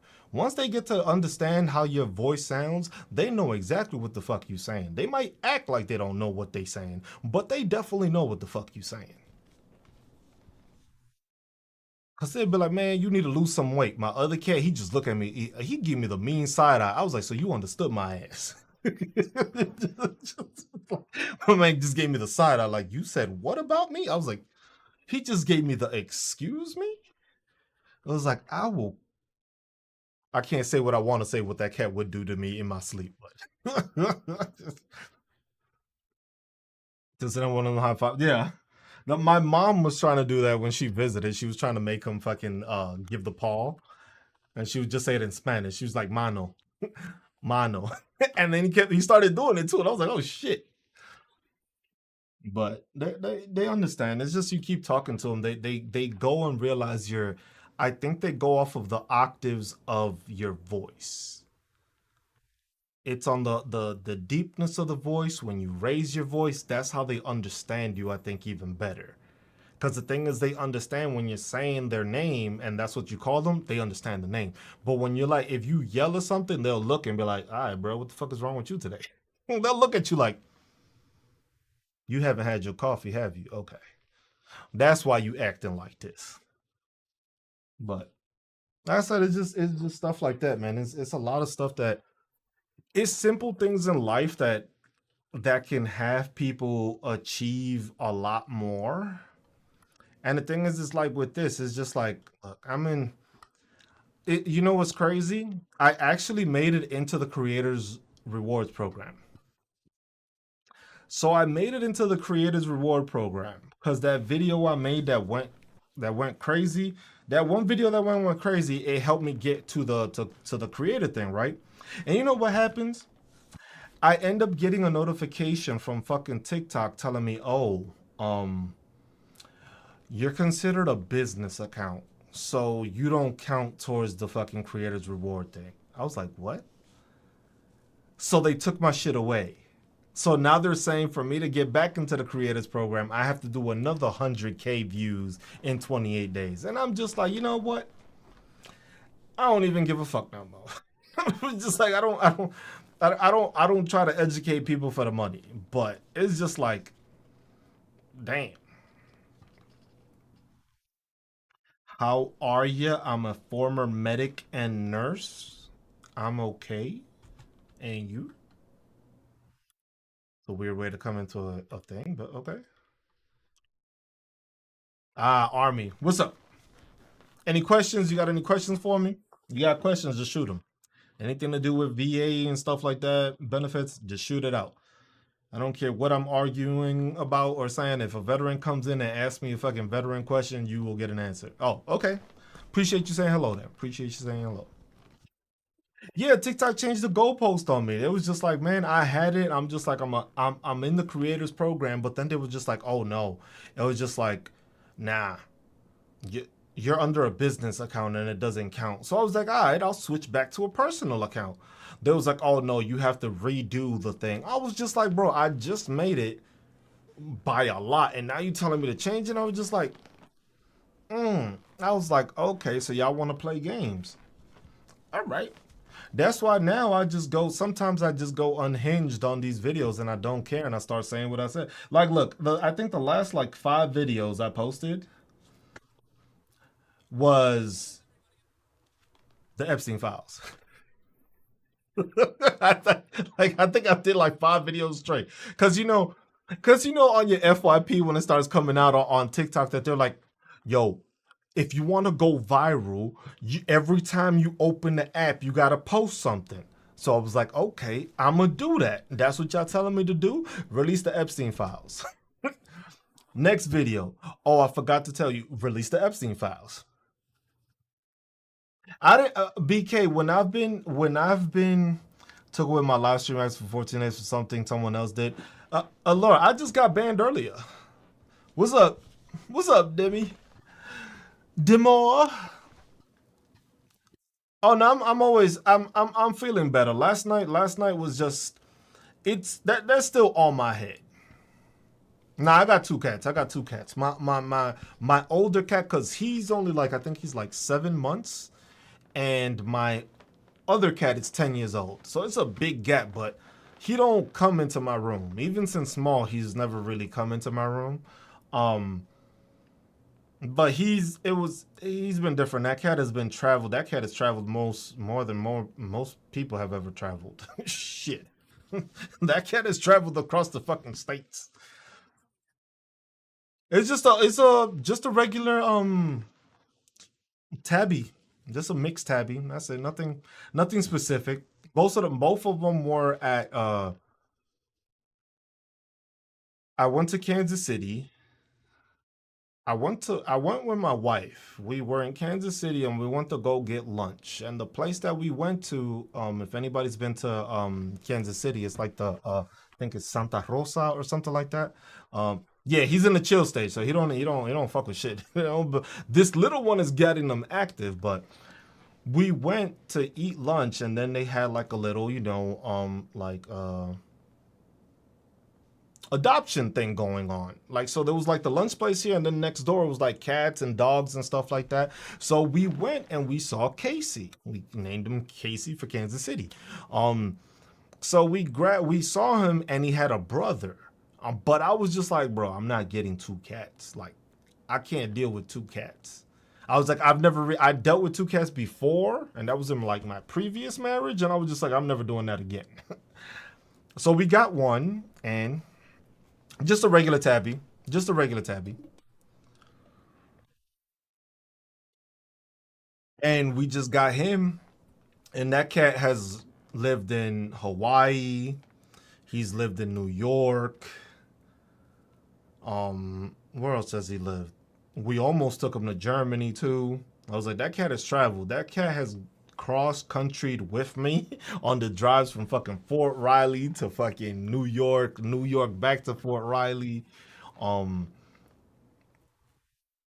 and it's just like that's that's what it was basically. And we just had him, and that was it. So we got him at the thing, and then this one it was just like we went and we saw because I started looking at pictures. I've always said I didn't want another second cat, but it was just like I know my kids would love another kitten, and at least they'll be able to grow up fully with this one. As my older cat is already older than they are, so I was like, might as well just get a second cat. So that's what we got. He comes here. He comes in more often into this thing because he wants to get my attention. But well, I know that once he gets older, he's gonna be like, man, fuck this dude. So I'm just like enjoying it while I can now. It's like the same thing like when you have kids. When they small, they love you, they want to jump on you and cuddle you. And once they start growing up, it's just like, ugh, I don't want to play. It's like, ugh, I'm a kid now. I was like, fuck out my face then. Start paying some bills then, damn it. No, stop. But it's just like it's funny just dealing with this and like doing it. It's just like you get to the creators reward and then they be like, nah, you ain't make it. You gotta switch it up. So I'm like, okay. I was like, then the thing is, it's just like I've been going more unhinged on it because it's like, yo, if y'all not gonna pay me anyway, why the fuck do I gotta concern myself with actually being politically correct when I am correct on what I'm speaking on? It's just like, it's an adult app. If you don't like what somebody gotta say, just leave. But MAGA will just go and fucking mass report me and say, oh, misinformation. And the crazy thing that pisses me off about fucking TikTok sometimes is that they'll try to ban you, and depending on how they feel about it, is depending how long the fucking ban is. And it's just like, bro, if it was misinformation and you're gonna ban me, because I was supposed to be banned for like a week and a half. And then I appealed it. And I just basically said, like, hey, whatever misinformation is there was not there. I was talking about this, and that, and this is actual facts that have been reported. And I submitted it. And then I was just like, all right, I'm not gonna have it. And then it was just like, oh, then all of a sudden it was just like, oh, your appeal has been approved. And I was just like, okay, so I basically had a live that was going well and y'all cut it off and I don't get nothing for it. So maybe I should do a better job. But when y'all want to ban somebody, I should be able to pull up the time. Because the thing is I, it's like, why doesn't TikTok have the function that is just like, hey, if somebody reports somebody, it should automatically clip that segment? Like, why don't they do that?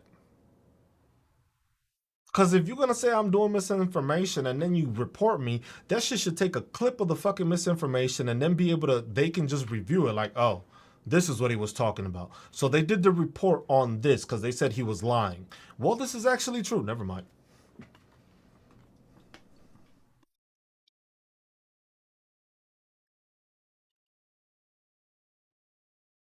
So it's like that's what you gotta do. So you just do it. But with TikTok, I've just been going at it and I've just been posting everything here lately. Lately, most of the stuff hasn't been there. Yeah, exactly. So people make up shit and they go through it and it's just like,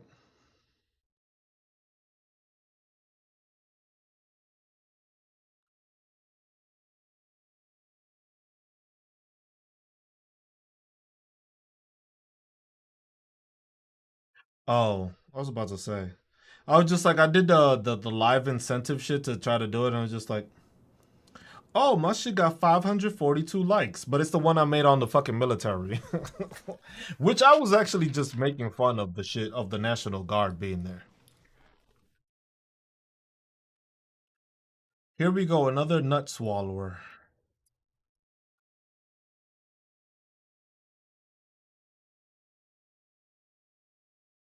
Yeah, I know. It was just like that's why it's like at this point it's just like, you know what, I'm gonna say what I'm gonna say. That's why I started.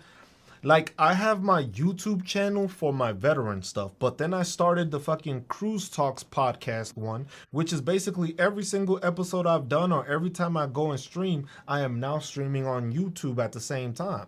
So that way, if MAGA gets mad and reports me, if people want to keep on tuning into me, they can just go to the YouTube one. Better quality, and you don't have to worry about bots. That's the one big thing. It's just like,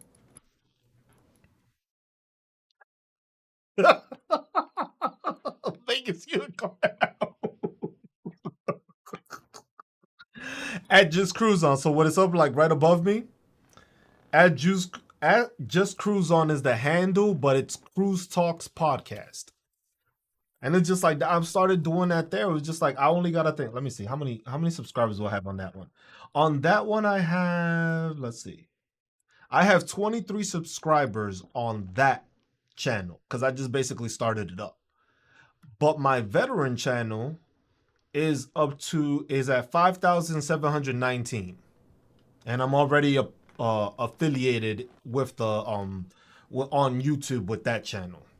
So it's just like,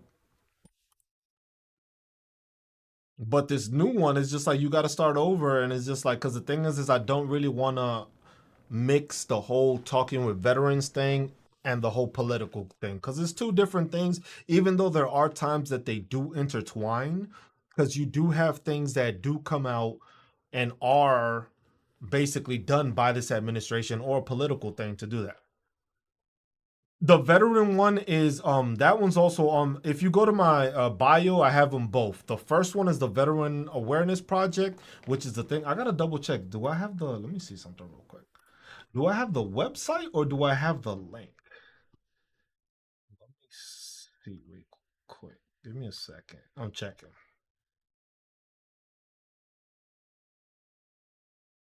I gotta check because I have it.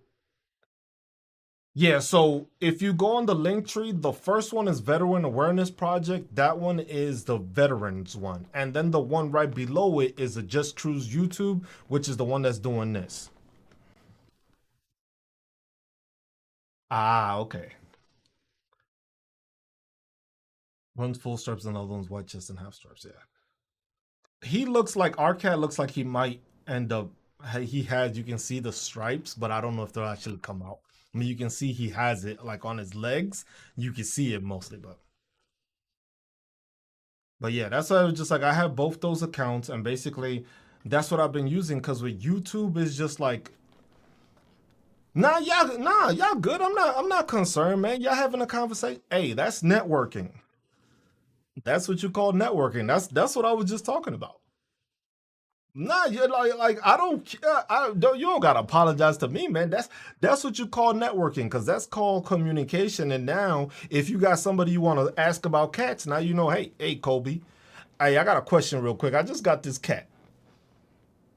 You see that? You see how simple that is? Y'all didn't see it in that manner though. You see what I'm saying? Y'all didn't see it in the manner. It's like, damn, that is actually fucking networking. Most people, yeah, good. That's conversation and that's networking right there. Y'all basically networked without even realize y'all were networking. You see what I'm saying? That's the thought process that I'm trying to push to people. That's the thing that it's just like you didn't even realize right now you were having a conversation about something that you were interested in. I was interested too because I'm reading the shit too. I'm reading the whole conversation also. That's why I was just like, shit. If they gonna go, they gonna do it. MAGA won't do that because MAGA will have a conversation, but they themselves don't even hang out with each other. Like, and I've said that before. MAGA don't even hang out with themselves. I appreciate you, Allure. And yeah, Allure, if you got any questions when it comes to like disability or anything like that, I do my workshops every Sunday. Every Sunday, 12 noon.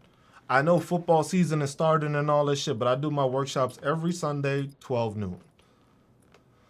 If I don't, I'll post on the channel basically saying, hey, I got a fucking migraine or my fucking back is not letting me operate or whatever the case, or family, whatever the case may be, I'll post it there and you'll know. And that's all it is. They don't like being around each other, but that's the thing. Nah, I can't do that, Kobe. I'm sorry. I'm sorry. That I cannot do. I cannot do that. I'm a Ravens fan. I can't do that. I will not put that bad juju on my team before the season starts. Sorry, I can't. I can't. Just can't do that. But yeah, that's what it is. They mad and they get jealous of the fact that people have these conversations and they can have educated my heart has been broken. It's just like That's how people have those conversations, though. That's how people get to meet each other. That's how people learn each other because it's just like having those combos. If you don't have those combos, you're not going to be successful. If you don't put yourself out there to have a fucking conversation to do it, it was a yeah. It's a new season. It always is. Another one blocked. I think this is the best way to just get rid of MAGA. Anybody that comes in and says something stupid, block. It was just like that's one less bot I gotta worry about. But that's why I say on YouTube is different because on YouTube you don't got bots. That's the one thing with TikTok. You'll have bots that just appear just to fucking talk shit and gaslight you. You go on TikTok or on YouTube, there's none of that. That's why it's just like that's why I'm trying to do it both because it's like I know I've been saying some shit and most of the shit I'm saying is truthful and it's factual, but MAGA gets mad because they don't like hearing the truth. They just don't like hearing the truth, and that's all it is. And that's what it is.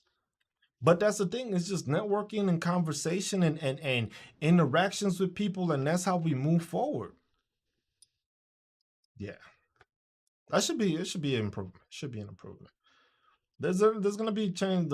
That's the good thing about the NFL. It's just like sometimes the games look kind of fixed, but at the same time, you still got certain people that is just like they're game changers.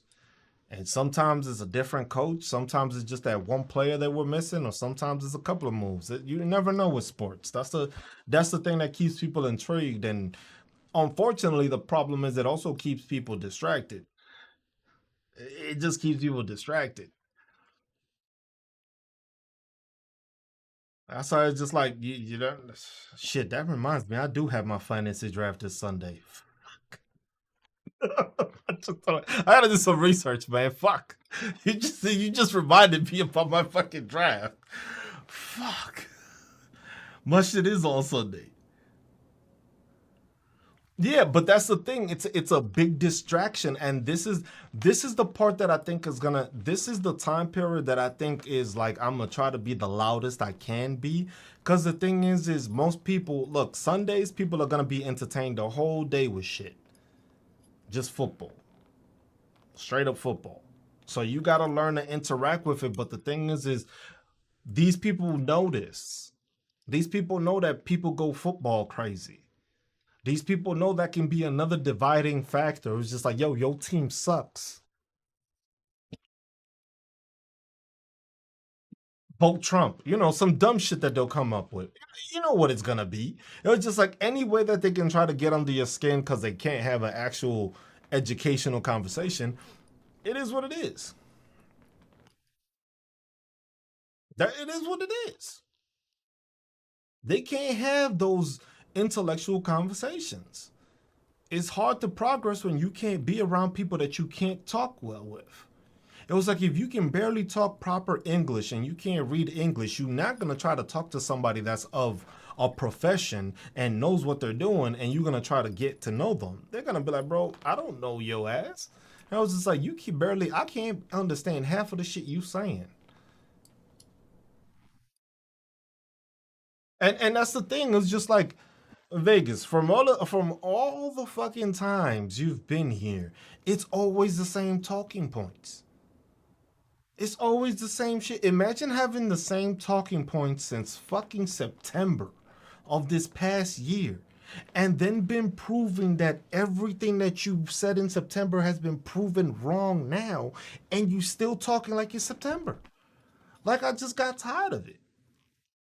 It's just like, yep, it's the same thing. Big A though, it's just like, oh, Biden this, Trump that, Hillary's emails, Obama's the king of deportations, tariffs are paid by the corporations. Um, what else they got? My Second Amendment, like we don't want women to have choice. Like, bro, it's the same story over and over and over and over again. And every time you find it, they just contradict themselves because they'll start talking about something that contradicts what they actually believe in. And then it's just, I'm left in confusion because it's like, hold on, were you arguing this point but said that you agree with your point? Like, I'm so fucking confused with these people. That's why I used to have the mental gymnastics with MAGA when it was actually interesting to have some of these conversations. Now I'm just bored. These people are boring. That's why I realize it's just like I'm wasting too much time talking to these people when I could be talking to people like y'all that want to listen and want to get to know what I know off my head. And I have no problem sharing the shit. But with these people, it's just fucking like pulling fucking hair, and it's just like they don't get a weave to fucking replace it or a toupee. They just fucking pull their hair out and call it a day. That's why most of them is fucking bald and have the same fucking eyeglasses. And they're just like, bro, y'all all look the same. Y'all all have the same description. Bald head, receding hairline with fucking dark shade glasses. And they're just like, don't tread on me bullshit. Like, come on, man. This shit gets tiring. Like, that's why it's just like you just gotta move forward with these people. They're just like, yeah, they're gonna be in the country. But at the same way that Republicans have been doing shit without paying attention to what the Democrats is doing, that's the whole point of making sure that everybody that's not MAGA moves forward and make sure to vote in the proper way. That's the biggest thing because most people ain't doing that. You already like look, this the reason you have to move forward without MAGA is because MAGA's gonna vote Republican no matter what the fuck you tell them. No matter what you tell MAGA, they're gonna vote the same way. So might as well talk to the people that didn't vote or the people that weren't sure why they voted. You can still have some conversation with some of these people because some of the MAGA are MAGA that they were just smart and they just fell for the stupidity. But then some of these are those MAGA that just don't have any sort of education and any value to bring to any conversation. And those are the ones you just can't pay any mind to. It was just like the ones that just came in and said, oh, you need MAGA. The fuck? I was like, clearly the Republicans have been doing everything they wanted to because they've had what? They've had Congress and they had the president. Now, if you switch it that it becomes the Senate and the House is Democratic, then it's the Democrats that can start passing stuff. And the thing is, and then what? The president can try to veto it, which he has the ability to do, but then it can still be overturned again because of a vote. People don't understand that. Oh, just like the old Republicans are still there. They're just taking advantage of MAGA because they know MAGA ain't gonna go. It's just like it. The one thing that I started thinking, like, it's just like, look, after yesterday and watching that video, what happened in Gaza, I just started thinking, it was just like, why is there so much hatred in this fucking world? Why is there so much hatred in this country? And then when you look back at the history of this country has always decided. Oh, I don't do no sponsorships, Kobe. I'm sorry. I'm sorry. I'm sorry. That I don't do. That I don't do. I don't put out any information like that. Apologies. I wish I would, but that's one thing I don't do on here. But that's the thing. People, damn. What was I about to say? I was just like, damn. I lost my train of thought. Fuck. Damn. I lost my train of thought. Oh no, I was talking about like why people hate so much in this country, right? And the thing is like start thinking about it, and you have to start looking at the history of this country. This country, when it first started, was immigrants or the settlers, Pocahontas and John Smith and them. They came here, there was already people here. There was the Native Americans. Once that group grew, right? That group of settlers grew. What did they do? They decided to find a group that they had to go against because they were competing with them. The Native Americans got moved around, right? So first it was the Native Americans. Then they saw with the Native Americans that they can move them around because they had fucking all they had to do was fucking smallpox, the Spanish flu, and anything that came from Europe came to these people, and then they just destroyed their population, right? So they didn't have to worry about them because they were destroying their population. So what grew? The settlements grew, right? Then next thing you know, what happened? Slavery. So they started getting indentured servants and then slavery. They started bringing another group. Now you have the African group, which became African Americans. But that took some time for that to happen. But what happened? They had these people, they worked them, they took advantage of them, they helped them build all that stuff. And then what did they do? Damn, they started to grow too much in numbers. We got to get rid of these people. What did they do? Started throwing them in jail. Right? Then what happened? You got past slavery, right? Now we're still in the US.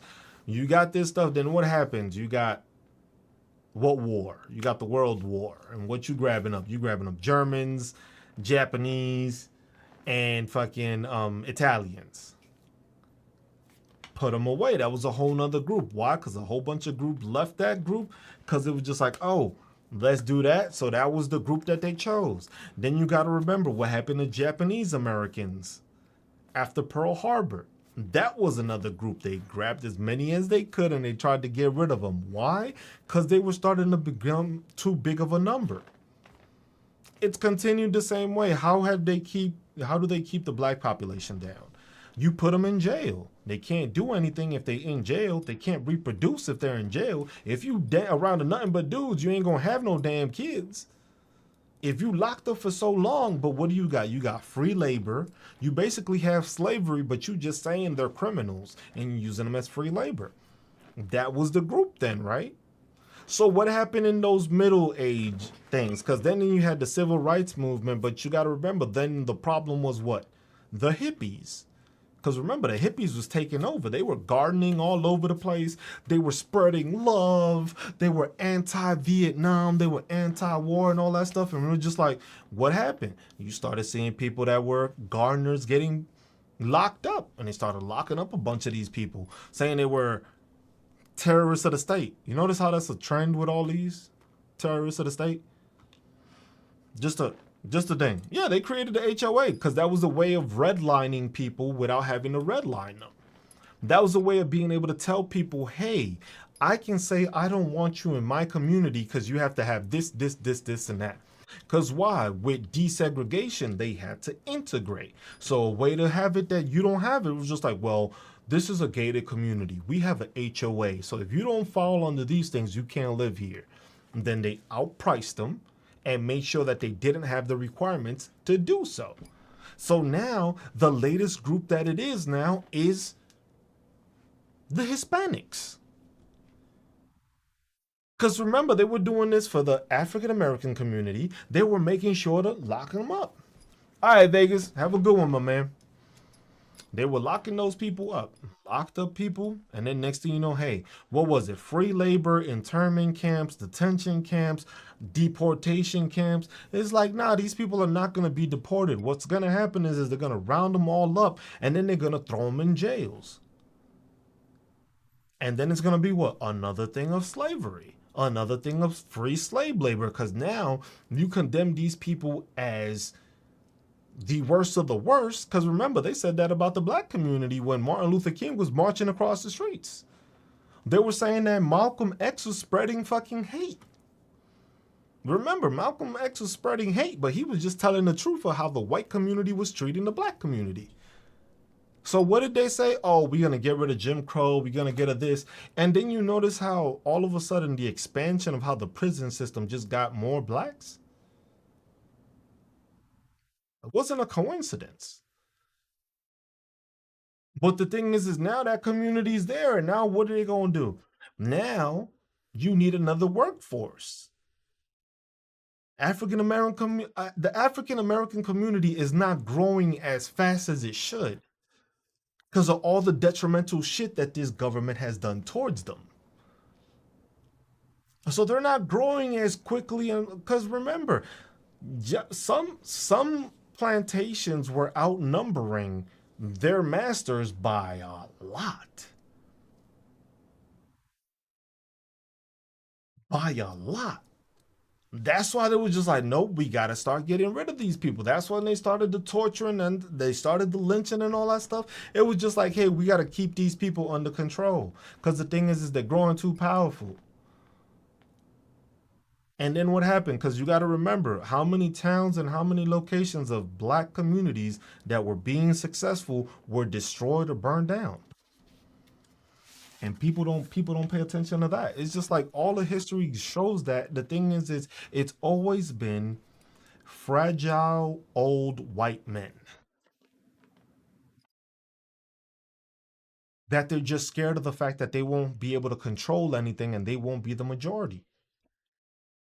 That's all it is. They're not going to be the majority, and that's why they're scared. Because the thing is like, look, if you look at it, if you looked at the numbers and the projections, basically Hispanics were going to be the biggest group in this country by 2050. Damn, just so happens we're going to go after all these supposed undocumented immigrants that are in this country. The white community ain't having as many kids. The black community ain't having as many kids. But Latinos have been fucking. Fucking say it in the easiest way. Latinos been fucking.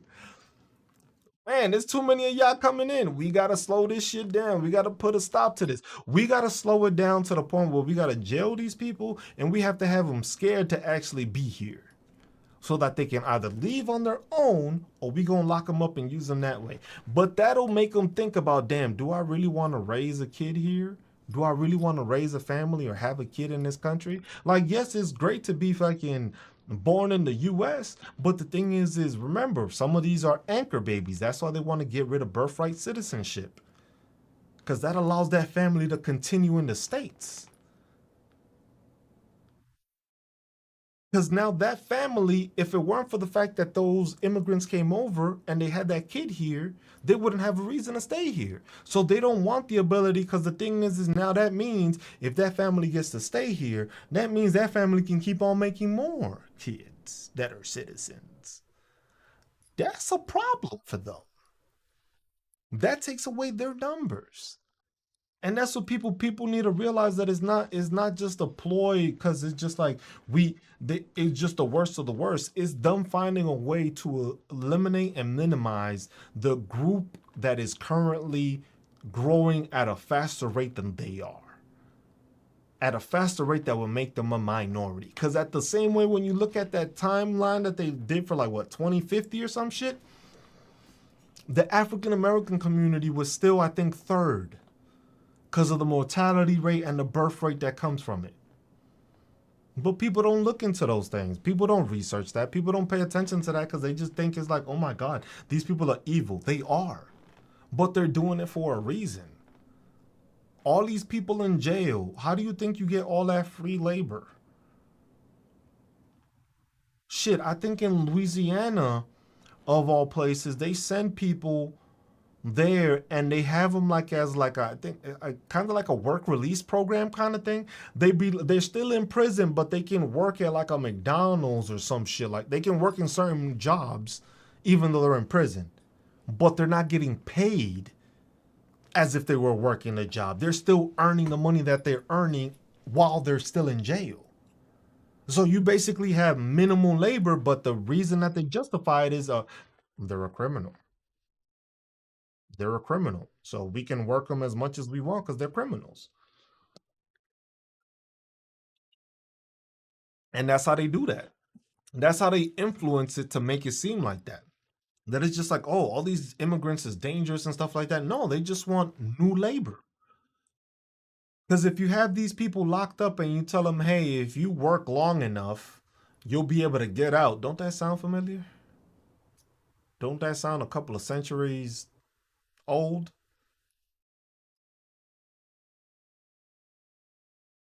But you have them working. And another thing that most people don't realize is pay attention to the districts that have prisons in them. Oh yeah, about About most of the, I think they said like from some study. I don't know how real the study is, or who did it or how they did it, but they were saying that it was just like 70% of the people that have been caught by ICE so far don't have a criminal record. But the one thing that people don't realize is that if you have a district with a jail in it, that benefits that district. And most people don't know how prison populations work. You ever wonder why certain prison populations always have to have a certain amount of inmates? That they always have to keep that number of inmates? It's not to keep the fucking it's not to keep the prison going. It's not only the money.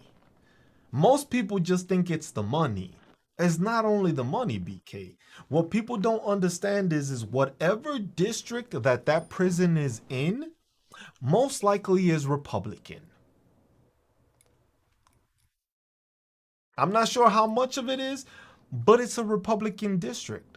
Because the thing is what most people don't know is that the prison population counts as part of their population.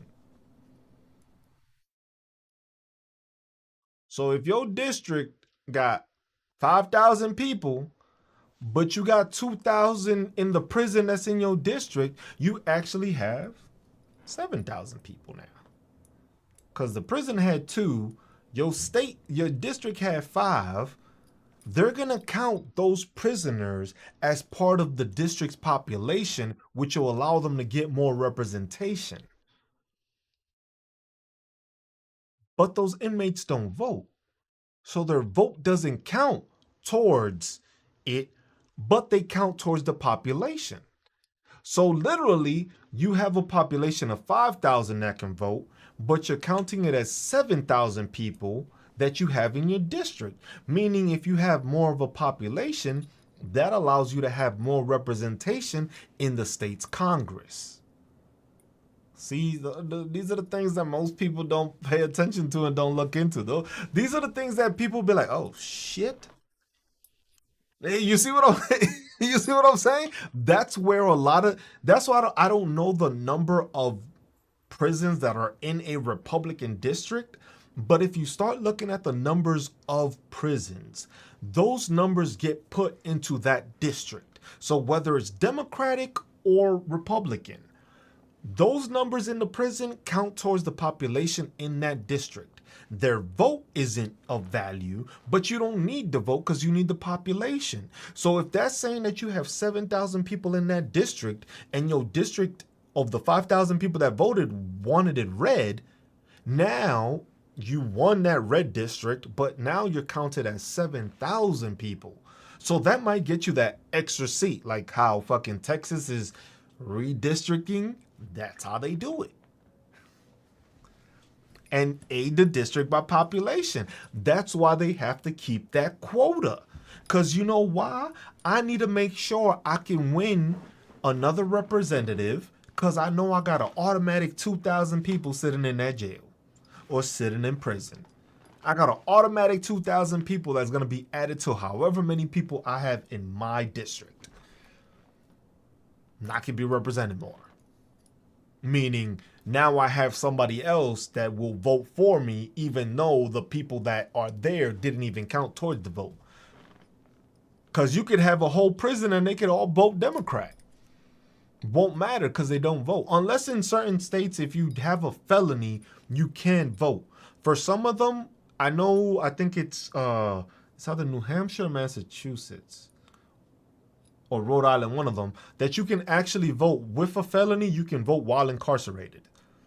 Others, you have to serve your time and you have to serve your parole time. And then from there, you can file to actually vote again. But while in jail, most of these people can't vote, but they count as part of the population. So that changes your district.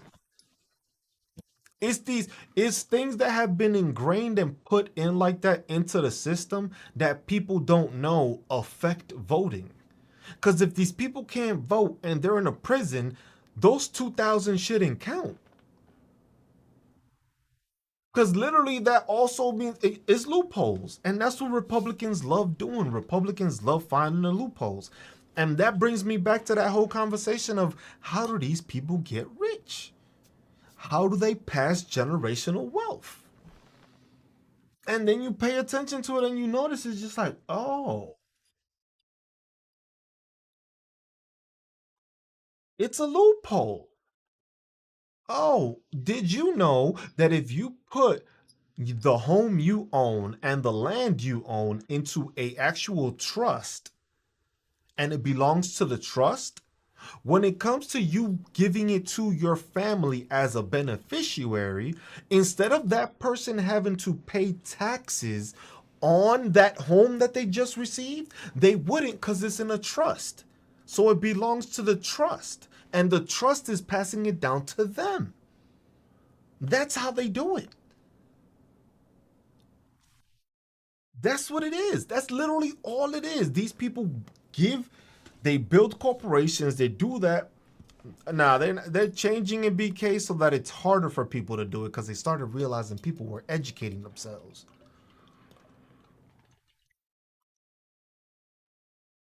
The thing is those loopholes are still gonna be there.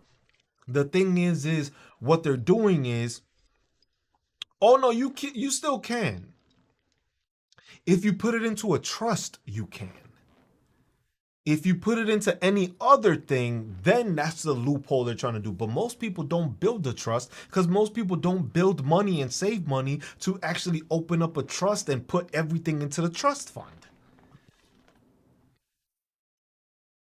Most people don't think that way. They're changing those loopholes, but those loopholes are still there. What they're trying to do is make it that it's not as enticing for you to try to do it. They making it seem like it's going to be that much harder for you to be able to accomplish this. And that's what they're doing.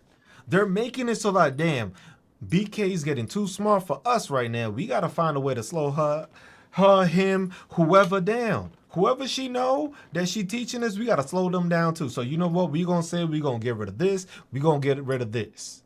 But it's just basically those are kind of the steps that they put in. They put in little obstacles on like step 1 through 10. But then once you get to 10, that shit is smooth sailing after that. The thing is they just want to make it harder for you to go from 1 to 10, and then you just gonna be like, fuck, I don't even want to do this.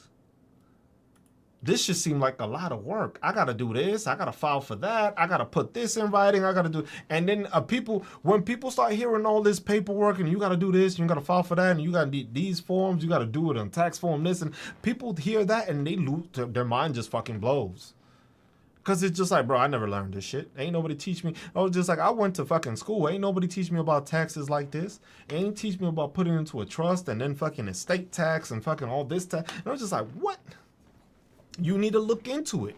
That's what it is. The thing is you have to look into what these rich people did to get rich. Because they have the blueprint. They have a blueprint.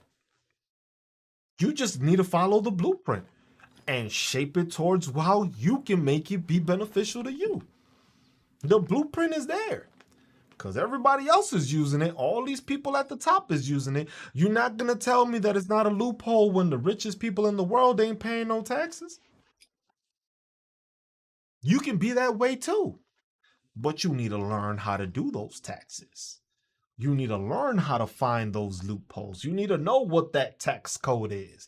You need to know that this place, because like one thing that I heard about Donald Trump, right? About Mar-a-Lago. I believe he buried his daughter there. I believe he buried his daughter there. If you I think in the state of Florida, if you have a place that is considered as a cemetery or like as a burial area for somebody or like sacred ground, you don't have to pay property tax on it. Oh, his wife, I mean, yeah, his wife, my bad. You don't have to pay property tax on it if it is considered sacred ground. So he buried her on the property. In the New Jersey property, yeah. So now that property doesn't get taxed because it is considered sacred ground as a burial site. So now the man owns a New Jersey golf course that he doesn't have to pay property tax on. Look how simple that was. It sucks somebody passed away, but it's those loopholes. Those accountants, those people that MAGA gets mad at because they too fucking educated, are the reason these people are the way they are rich. It's those little things that they find. See, my neighbor did that. See, there you go. Why you think a lot of these farms end up having their families just buried in their yards, in their backyard, they're part of their fucking acreage. It's considered a sacred ground. So you don't have to pay taxes on it because that's part of the sacred ground. That's a burial site. But that's when you have to pay attention to the laws in your state because there's federal level and then there's state level. That's why I always tell people they got to educate themselves on the state level and the federal level. But these people don't do that. Most people don't understand that, and most people don't pay attention to that. So that's why those are the little things. Like, look, BK, now you know. If you do, you can put your house into a trust, and by the time you pass and you pass your house down, you can ask to be buried then. Then you know your family don't have to even pay property tax on that acreage and the home. That's how they build generational wealth. You got to start with you, though. They got to start with you. That's what people don't understand. It starts with you. Somebody has to start it. The shit just doesn't come out from nowhere. You have to start it. You have to build, you have to look at it that way. Like me, I looked at it once I had my first kid. I don't give a fuck what happens to me. Everything I've done, everything I've created, everything I've accomplished is to make sure my kids is straight.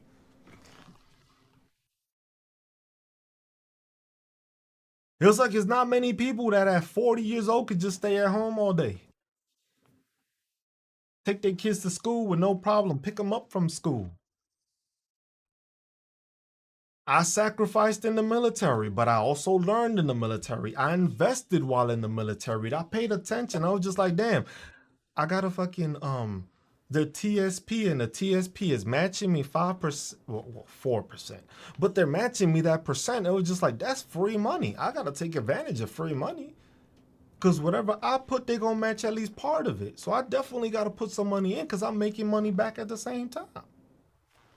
But those are the things that was just like, all right, now I have this. You say, damn, I miss what you said. Hey, Granny, I have it. I'm on YouTube also. If you go into my bio, I have the link. I have my YouTube page. It's just Cruz page. It has like the veteran awareness is first on the link tree. Then the second one is my Cruz talks. That's my other one. On YouTube. If anything, you could just rewatch this whole thing because the whole thing is being recorded and you can just watch it that way. It's like that's the thing, BK. The thing is that's what it always is. Because the thing is that's where people fail to move forward. Because that's the thing. I'm recording all of these, and that's the same thing I do with my veteran workshops. I record all of them, and they're all just there for people to watch them. Most people don't want to sit and watch a 3-hour video. That's on you. You can be driving somewhere and just put me on fucking radio and just listening to what I say, and that's it. I was like, you can put it on fast speed, and then when you hear something that sounds interesting, you can slow it. I ain't got no problem with that, but it's just educating people, and it's how you become wealthy. It's how you put your family in the next level. Because basically, what I'm trying to do with my kids is I'm trying to provide and make sure that their kids are taken care of. I'm taking care of my kids, but taking care of their kids that they haven't even fucking thought of having. That's how you got to start planning it. That's how you have to start looking at it. If you look at it as like, you know what, I'm gonna go to work, I'm gonna pay my bills, and I'm gonna come home and that's it. You ain't gonna build generational wealth. You ain't gonna build any kind of wealth. That's what it is. I had a W dad and a W mom, Kobe. That's what it was. I seen them working their asses off. I seen my dad working. My dad worked to the day of retirement. And the day of retirement, my man left to the Dominican Republic. The day he was able to retire, my man clocked out, was on a flight by the end of the night on the beach the next fucking morning. And that's what it was. But then it was just like, man, I've seen these people busting their ass for so fucking long. They don't got nothing to show for it. Well, they got me. They gave me and my sister the fucking best opportunities and the best we can get. But it was just like these people worked their asses off for that. It was just, but then at the end of the day, if something would have happened, and then we would be left with nothing. And that's where people need to start changing that thought process when it comes to the future. It's just like, yeah, if you have a kid, it's no longer your time. You're done. You can still have your fun and shit like that. But when it comes to progressing, is making sure they progressing so that they kids is good. These people work their asses off, and I seen that, and I was just like, yo, I am not gonna be that way. For me, it was joining the military. I thought I was gonna do the 20 years. My body said otherwise, but I got my bachelor's degree, my master's degree, because I went to the military. Did it suck? Did I miss birthdays? Yes. Did I miss funerals? Yes. Did I miss fucking anniversaries? Yes. Did I miss fucking graduations? Yes. But now, my oldest daughter, she can pick whatever school she wants to. And it's paid for. That's something I didn't grow up with. My mom had to help me take out loans for me to get my education. Now my kid won't have to worry about school loans. You know what that does for one generation to another, not having to worry about school debt and being able to go to a school that of your choosing? That changes that changes a whole generation's worth of struggle. Where you have to worry about paying all these college loans off. Now you ain't even worrying about the shit. Because the next one ain't doing it. Yeah, it empowers them. And then it empowers them to be more powerful. Because the thing is they have less dragging them back. And that's what it is with people. And that's why you got to notice, you got to study rich people. Study what they do. Study how they do it. Once you start understanding these things, you limit yourself to your ability. That's what it becomes. Because once you know the tricks of the trade, it's just like, yo, everybody can use this blueprint. Do you have the discipline to keep on with it? Do you have the ability to know how to adapt and maneuver it when you need to? If you figure that out, next thing you know, you gonna pass, but down the road, 2 to 3 generations, whatever generation you last got to see, you know that you contributed to making sure that they were successful without them even fucking knowing it. That's it.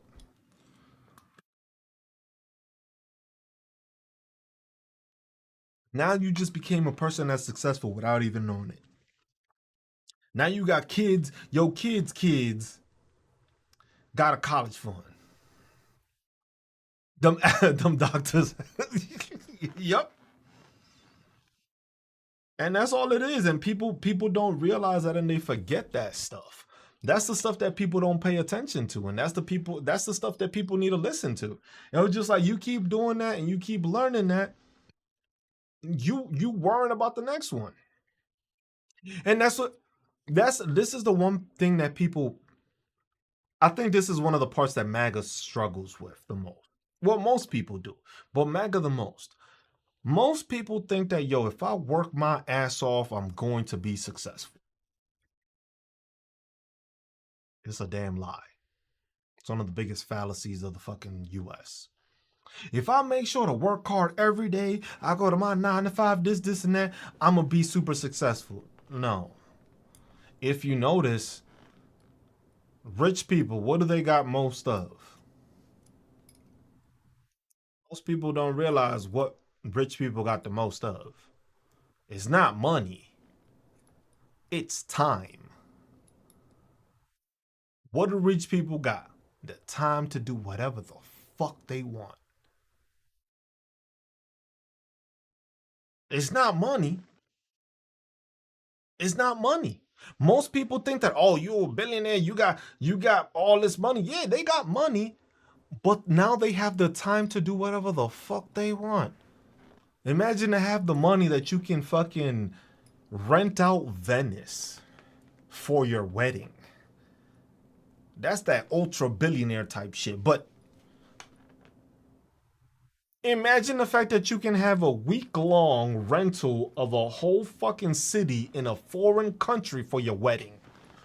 That's time. Cause you have the time to organize it. You have the money also, but yeah, Bezos did that. But what did he have? He has the time. These people got the time to say, you know what? I feel like getting on the plane and just seeing where I land. They got the time to do it.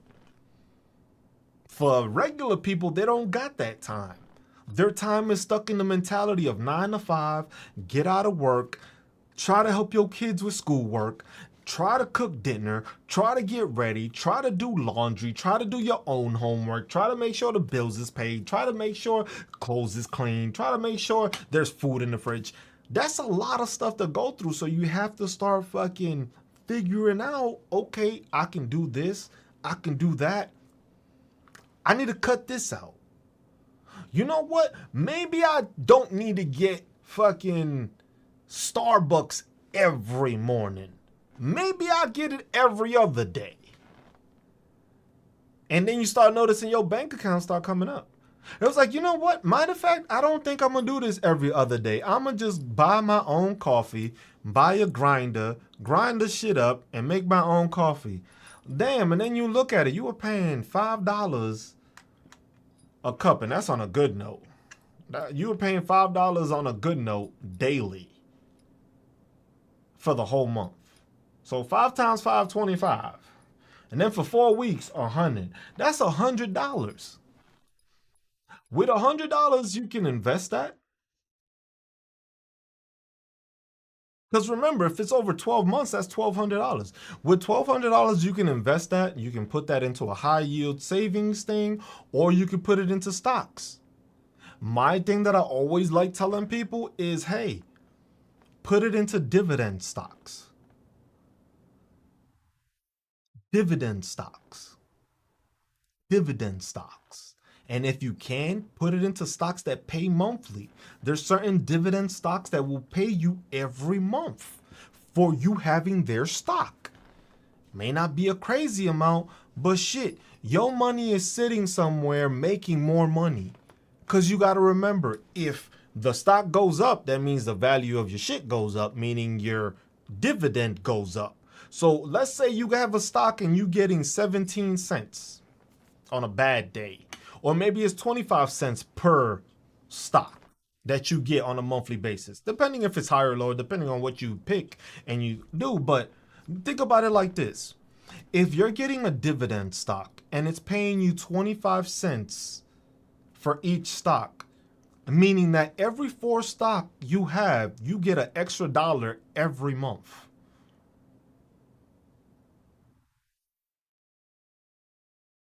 Then you do it again the next week.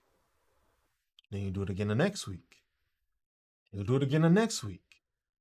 Now you have extra $4. If you keep on compounding it like that, it's going to be monthly, but in 4 months, that's an extra $4 that you didn't have, but you just reinvesting it back into that stock and buying that same stock. And then you're just getting more stock as it goes. If you get consistent and you keep putting that $100 a month, that's $1,200 a year. By the following year is $2,400 you've put in, but you're not even counting the dividend that you've made off of it, which is also adding even more. So you're not going to only have $2,400 at the end of the year. You may have $2,600 maybe. So that means, damn, you just made an extra $200 just sitting on your ass? That's how these people do it. Those little tricks of the trade is what makes people change and makes people be able to have more time.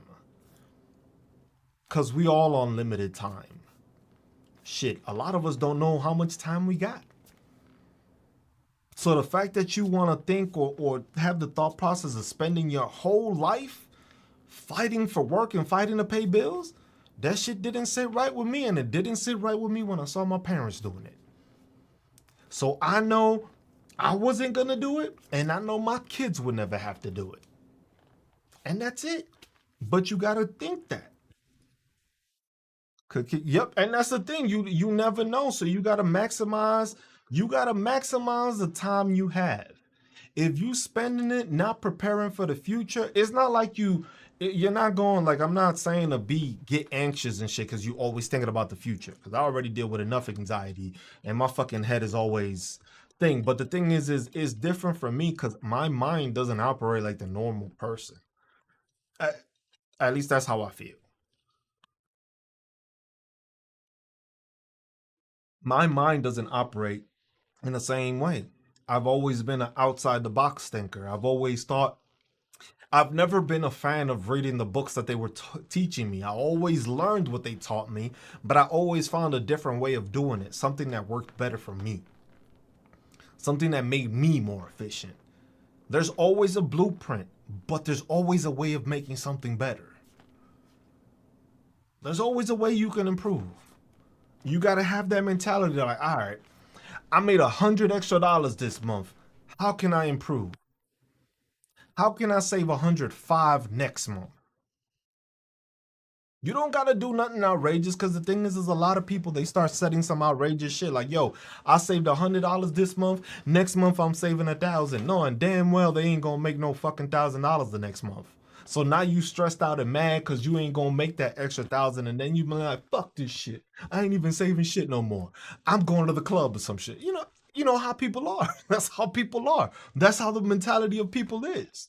It's like, fuck it, I'm going to the club. You know what? I'm gonna buy myself something nice today. I think that's what I'm gonna spend.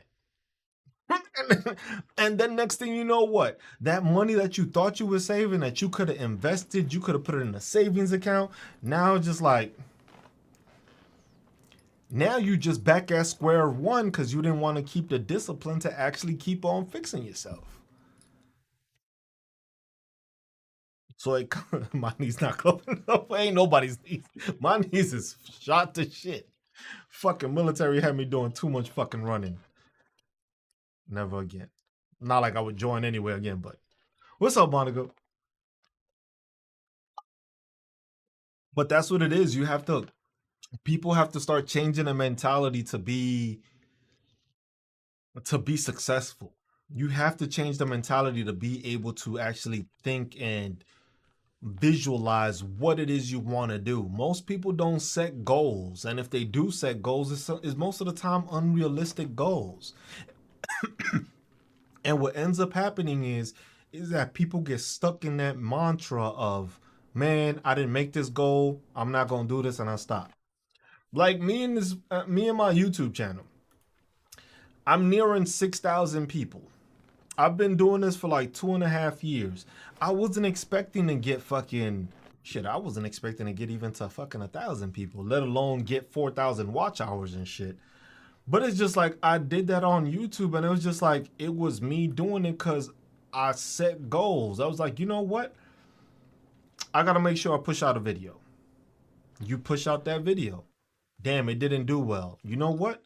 Let me see if I can fix something. Let me see if I can say something differently. Let me watch somebody else that does this. It was like, oh, they got a hook. They say something that catches people's attention. Or they piss somebody off right at first that makes them watch the rest of the video. It's like you got to learn to do those things. But it's the same thing with making money. You have to learn what people before you did to be successful. You're not gonna invent becoming a billionaire in a day. That shit is not gonna happen. It takes time. Look, Jeff Bezos went from fucking selling books to now selling everything. But he didn't do that shit overnight. He did it from I started with books and I'm just talking to people here and I'm just selling it to these people and then these people caught word of it and then it started growing and it was like, you know what? Can I sell this? Yep, I can sell this and I can start shipping it. And I was just like, okay, people buying it. This is working. I'm making some money. I'm making some extra profit. You know what? Maybe I can start selling this. You know what? This cup look good. I think people will buy it. Oh shit, I've sold fucking 15,000 of these. Okay, I guess people like, and that's what it is. But it's the same thing. You have to think about it with money. Just people never think about money that way. People think about jewelry, cars, homes, a new fucking watch, a new cell phone like that to yo, I need to make sure to get the new shit. I need to but nobody's ever thinking about it. Yeah, I need to get more money. How can I make more money? How can I make more money without spending money?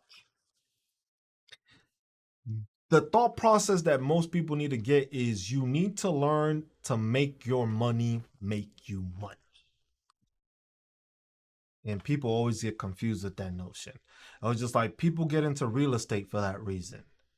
A lot of military service members, I tell them, yo, if you on active duty and you ain't really got much bills and all that shit, buy a fucking house.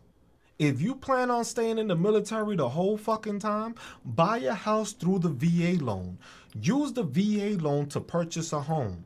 If you can, buy a fucking townhouse that has or a duplex that has two different houses. You live in one and rent out the other. And most of the time, that person that's living on the other side is paying off your whole mortgage. So now what do? You get moved to a new duty station. You can buy another house there. Because why? The house you currently in, or currently were in, was already getting the mortgage paid by that neighbor. But now since you moved out, you can rent that place, and now you got two incomes coming from the same place, but one of them is covering the mortgage and the other one is now extra money. And now with that extra money that you're making monthly, you can go and buy that other house in that next duty station.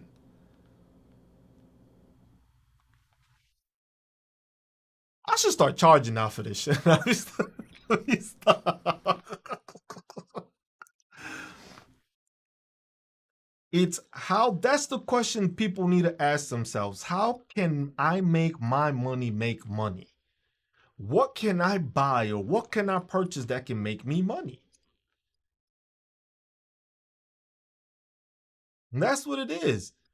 It's just like it's also me being from New York City where I guess you gotta learn to hustle. In New York City, you gotta learn to hustle. You got to be able to interact with people. You got to be able to haggle people and just barter with people. You got to be able to be like, all right, man, look, man, I see this cup, bro. I know you trying to sell it for 20, bro, but I only got $15 on me. We good? You take it? No? All right. And then you about to leave, but then they be like, nah, you know what? I'll take it for 15. You just saved yourself $5. You had the 20, but he sold it to you for 15 because you said all you had was 15. I just saved $5. Now I got $5 to go and get myself something else. Now I got $5 to actually have the cup and actually fill it up with something to actually drink out of it. With the same $20 I was about to spend. Look how easy that was.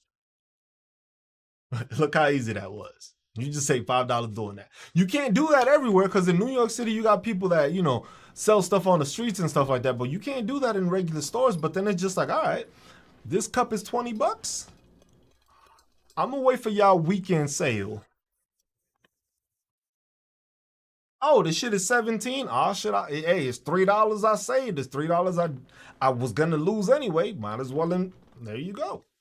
And that's what it is. People need to learn. Money has to make money. That's why you see all these rich people. What do? They invest in their own stocks. They're buying their own stocks from those corporations. Why? Because those stocks come with a dividend. So the more stock you own, the more that company is paying you because you're also supporting the company.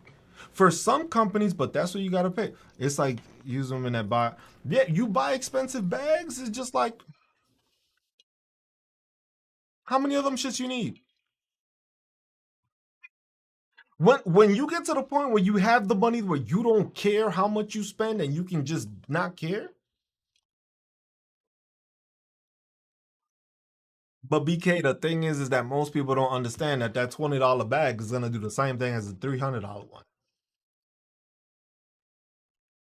Still gonna hold your shit, right? You still gonna put your wallet in it.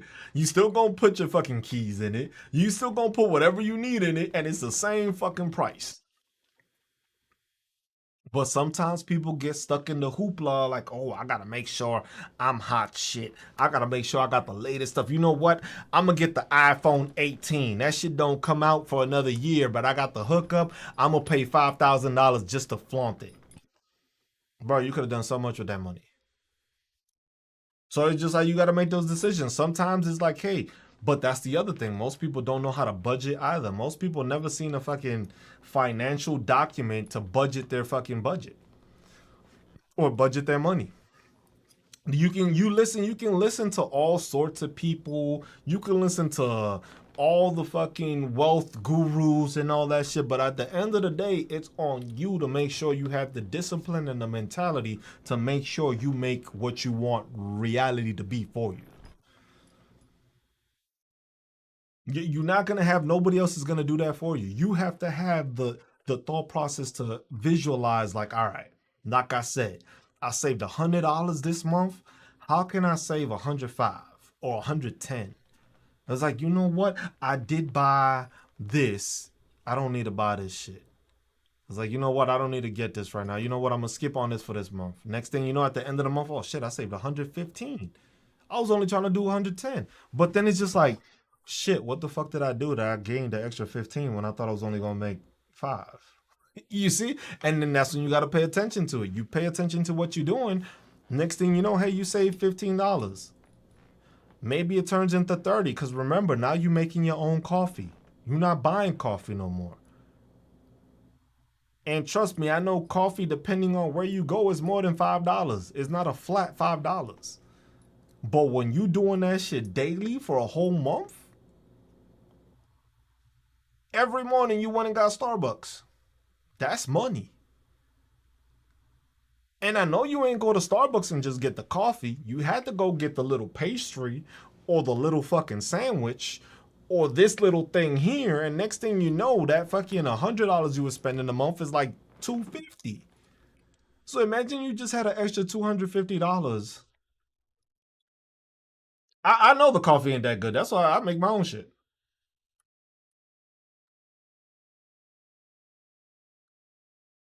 But see, look at the difference on how we were talking, right? Because we were talking that you were doing $100 a month saving it. You made $1,200 at the end of the year. Now, if you're not buying that coffee and you didn't buy that snack because it ended up being 250 at the end of the month, now at the end of the month you have an extra $3,000. This is one thing that I know a lot of people don't do, and it comes with taxes. Because most people don't know that you can invest into your traditional IRA and a Roth IRA when it comes taxes time. So literally, if you fall into the next tax bracket because you made too much, if you were to invest the maximum on your Roth IRA, which I believe is 7,000 now, and I forget what the one is for the tradition. I think the same thing. That's literally if you put $14,000 into that you invested from the money you made, you can now deduct that from your tax as your income. So your net income would go down 14,000 because you invested that. Oh, 5K max. Oh, pretty sure. I think it's seven. It's five. They're gonna change it. Pay attention because the IRS is making changes. Just keep in mind in that. But that's what I'm saying. That's a big difference. If you went and you made, let's say, $100,000, right, a year, and you fell into that newer bracket because you made 100,000. If you were to put that money, that 14,000, into those IRAs, you didn't make 100,000. You made 86,000. And that 86,000, that difference of 14,000 can drop you to a lower tax bracket. Why do you think fucking all these rich people always donate to the rich or to the charities? Why? Because when you make a fucking $3 million donation and the fucking tax bracket, once you make over 1.5, you get hit with like 40%. But if you made 4 million and you gave it to charity, remember you're getting some of that back, but you did it, and it's just like, Yeah, I know the on YouTube is always better. TikTok, the TikTok studio is weird because the thing is they give you the ability to do like sideways and it's a deduction. So you putting it as a deduction, yeah. But most people don't do that, BK. Most people don't put a deduction. Most people don't understand that it's just like, oh shit, I could have deducted that from my fucking thing. They do that with their companies too. You have a LLC, a S corp, or something like that. People will take like, hey, I took the investment of paying myself from my job and I invested it into my thing. So now I can lose that amount. Golden. That's what all these rich people do. You think, hold on. This is the crazy thing when people be like, Bill Gates is going to give his money to charity, all his money. And people be like, damn, he gonna fuck over his kids. He ain't gonna give them shit. Nah, dumbasses. The charity is Bill Gates. So literally it's gonna be owned by the fucking kids. That's all it is. He's giving his money to a charity so that his kids don't have to pay taxes on it. But it's their charity. So now they're running the charity that all that money just came into without being taxed. That's how you keep passing that generational wealth. Because if he just decided to give it to his kids, he would have to pay taxes on all that. The kids would then have to put that as earned income for the year. Imagine you getting hit with, yo, you just got hit with fucking taxes on $34 billion. What the fuck? Golden. That's how they do it. The problem is that everybody can do it. It's the same thing with nonprofits. Most of these nonprofits is bullshit. They get the tax exemption, which allows them to operate, but they still end up making money because the people still got to get paid. You still have to pay the administrators. You still got to pay the board of directors. You still got to pay or offer something that makes you that nonprofit, but you don't get taxed on it.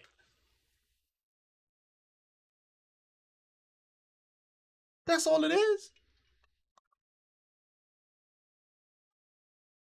But see, I bet you that's one thing you didn't learn at school.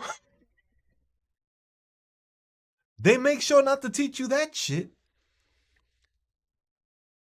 You have to think outside the box when they teaching you. You have to be, you know what it was? I was that student that always asked those weird ass questions that didn't make no fucking sense. But the professor knew what I was looking at. That's what I was. That's what I basically was. I was that kid that always asked that random question, and people be like, "Yo, what the fuck is Cruz talking about? The fuck? Why would you ask that? What was it?" But the professor would look at me and just like, "All right, this motherfucker knows something.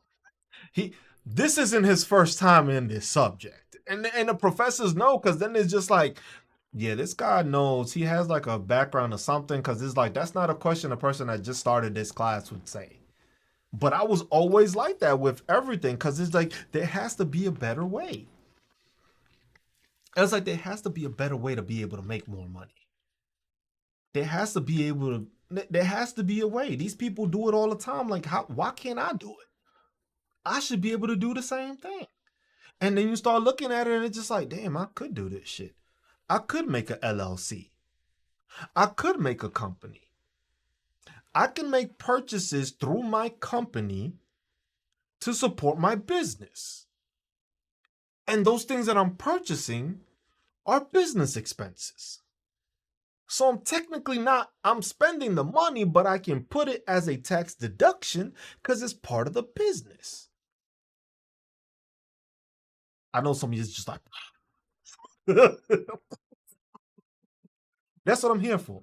That's what I like to see. See, I might end up doing more of these conversations more than just leave the politics and just call them out when they come in. You know, do the political talk here and there, but I think go into more of these talks more so that people just to educate more people. Because the thing is, I know right now I ain't got no MAGA in here. So I think it's just like I gotta start my lives talking that hot shit so I can gain and find some of y'all Democrats, liberals, progressives, independents, and then once it starts dying down, that MAGA don't want to have anything to do with it. They just go, Golden, what you think I'm doing?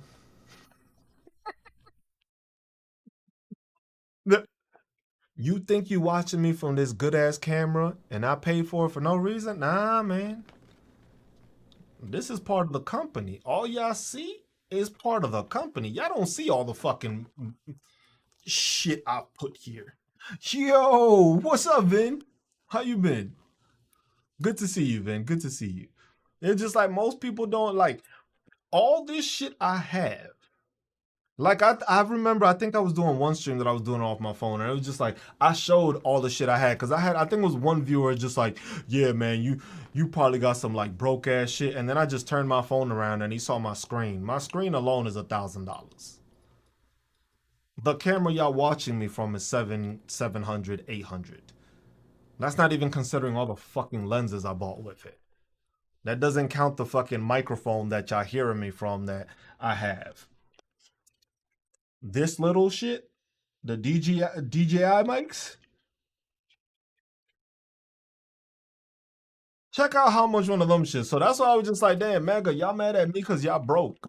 I ain't broke. I'm smart and educated. I made sure that I made money and I'm doing it, but I'm making it as a business.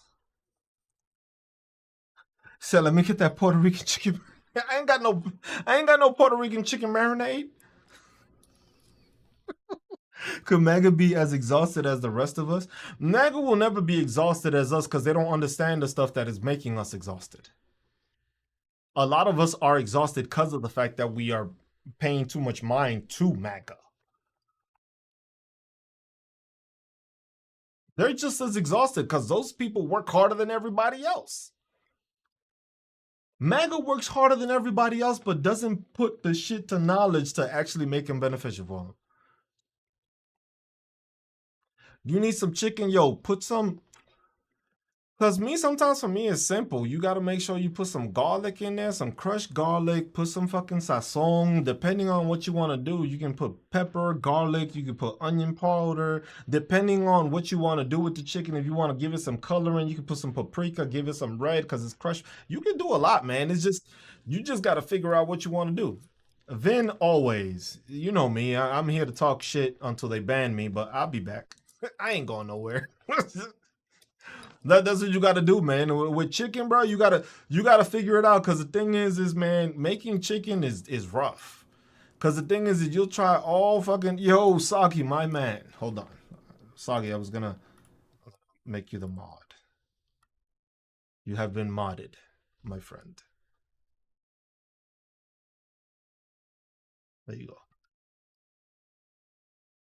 But that's the thing. It's just like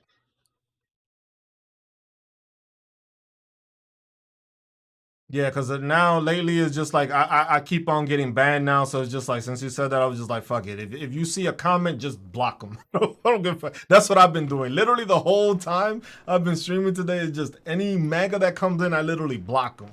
They say something stupid, block. All it is right now is just having a conversation and just educating people on how to make money and further their lives and their families' lives. That's all it is. That's all. That's what has always been with me. But the thing is with MAGA, you try to emphasize on teaching them how the government works so that they can manage to be better at it.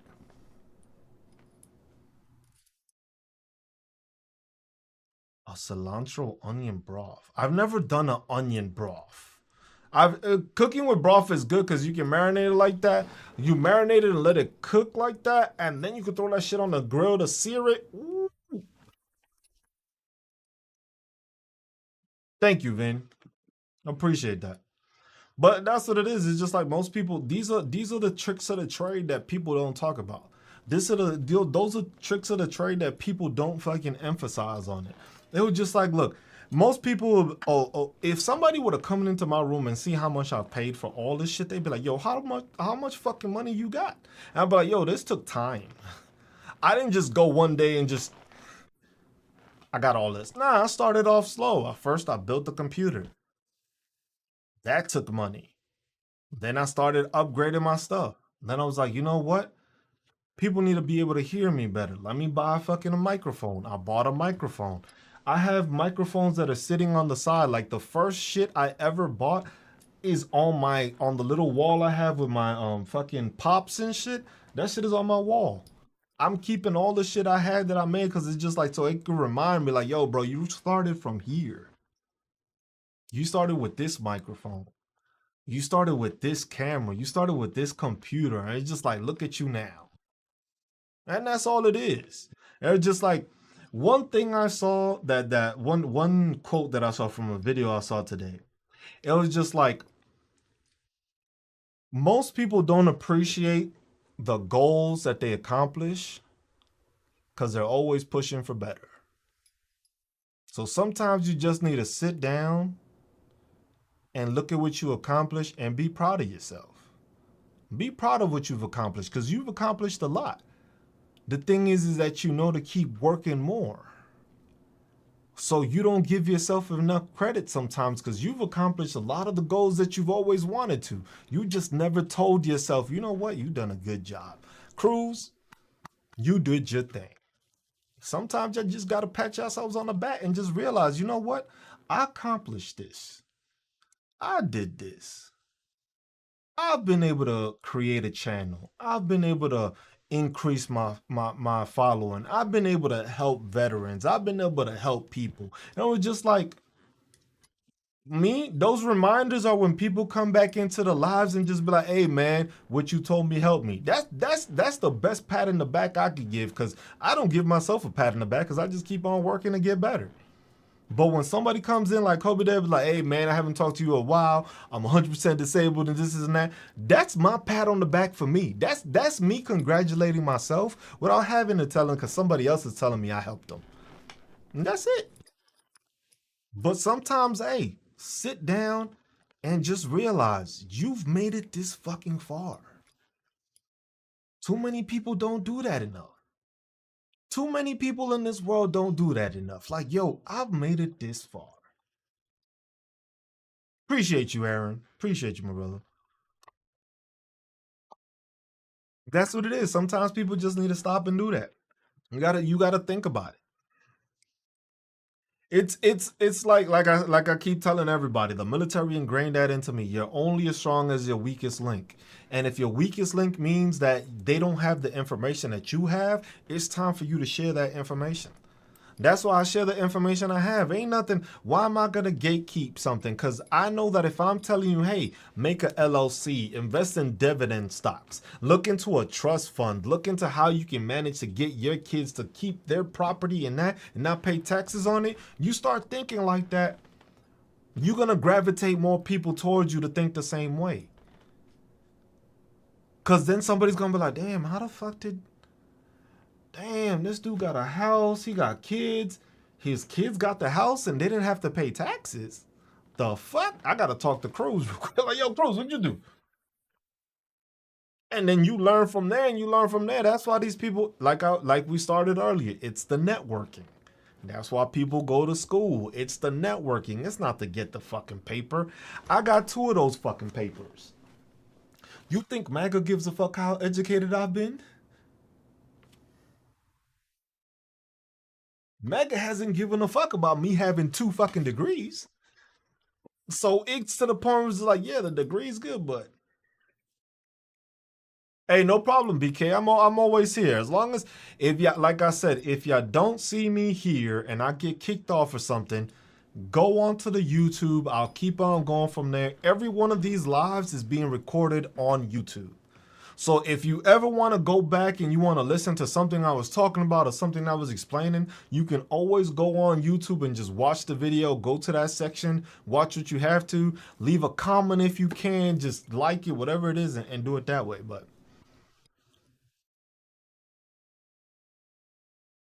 see, and that's the thing. That's what I like about this. I'd be like, the fact that people can communicate with each other and they have conversations within each other. That's the best part about this, because it's networking. Y'all are networking without realizing y'all networking. Y'all networking right now. Y'all having that conversation here, just like, yeah, y'all listen to me in the background. Y'all can talk and figure out what y'all talking about, but y'all networking. Cause y'all know I'm gonna be here. So y'all know y'all can come back. And next time y'all talk to each other, be like, yo, I tried that recipe and my girlfriend loved it. That's because you were just having a conversation networking that you didn't even realize you was doing. That's simple. That's simple. But it's that's the thing. It's just like I think it's the problem that like MAGA doesn't have that thought process in their head. Like, yo, in order to move forward, you gonna need me. You gonna need me. You gonna need somebody with fucking education. No matter who you are on this planet, you gonna need somebody that knows more than you. At one point or another, you gonna need somebody that knows more than you. It could be one time, hey, you just got a car. You learn how to drive. You got a flat tire. Oh shit, I never learned how to do a flat tire. But a person that did a trade knows how to do it. That lawyer might not, but that person that trade do. But what? Now that trade person, what they do? They help that person fix that tire. And then that person, that lawyer just say, hey man, if you ever got any legal issues, give me a call. That's networking. But that's even just being kind to each other, taking care of each other, looking out for each other. That's the simplicity of that. But it's TikTok. No, no, don't even worry about it. It's TikTok that's doing it for me. Because the thing is TikTok. I know I pissed TikTok off. I know I pissed TikTok off. I I know TikTok got pissed off. If y'all go through my page, y'all see like I made like 5 straight videos that I was just like release the Epstein files, release the Epstein files, release the Epstein files. I said some other shit, release the Epstein files, and then I started talking about it. Just like that's all I did. Yeah, network can be as simple as that. Network can be because that's the thing is just like it's building community, building relationships. And that's the thing. MAGA's not looking to do that because MAGA just doesn't want anything to do with nothing that doesn't agree with them. That's the issue. And that's the issue. Because those same people, because the thing is, that what I find crazy is the MAGA will be the same people that'll go and hire these Spanish people or this Hispanics or undocumented or illegal, whatever the fuck they want to call them when it comes to Home Depot when they need their fucking roof done or when they need yard work done. They quick to fucking want to get these people to work, but then otherwise they don't want nothing to do with it. But it's just like, MAGA is not can't be worked with. MAGA doesn't understand. MAGA doesn't want to have conversations. MAGA just wants to argue with you just to be stupid. So you just got to let them be. Let them be narcissists. Let them be stupid. Let them just be the people they want to be and just leave them at that. That's all you got to do.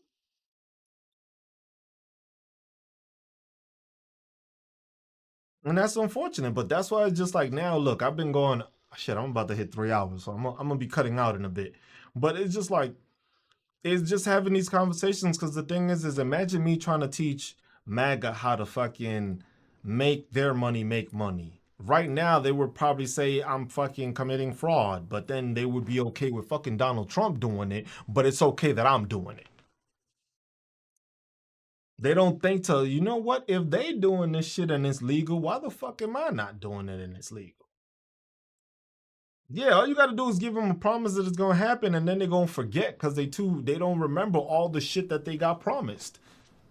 Then they just get mad at everybody else when they realize, shit, I didn't get anything. Fuck everybody. I don't like Democrats, demon rats, this, and that. I'm going to just lie about everything because my people didn't give me what I thought I was going to get. So I'm going to just blame everybody but myself.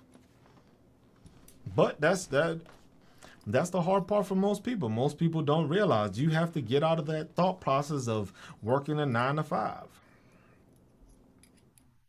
But oh god, yeah, bro. Like I'm telling you, I have like the last couple of videos I made. I made one.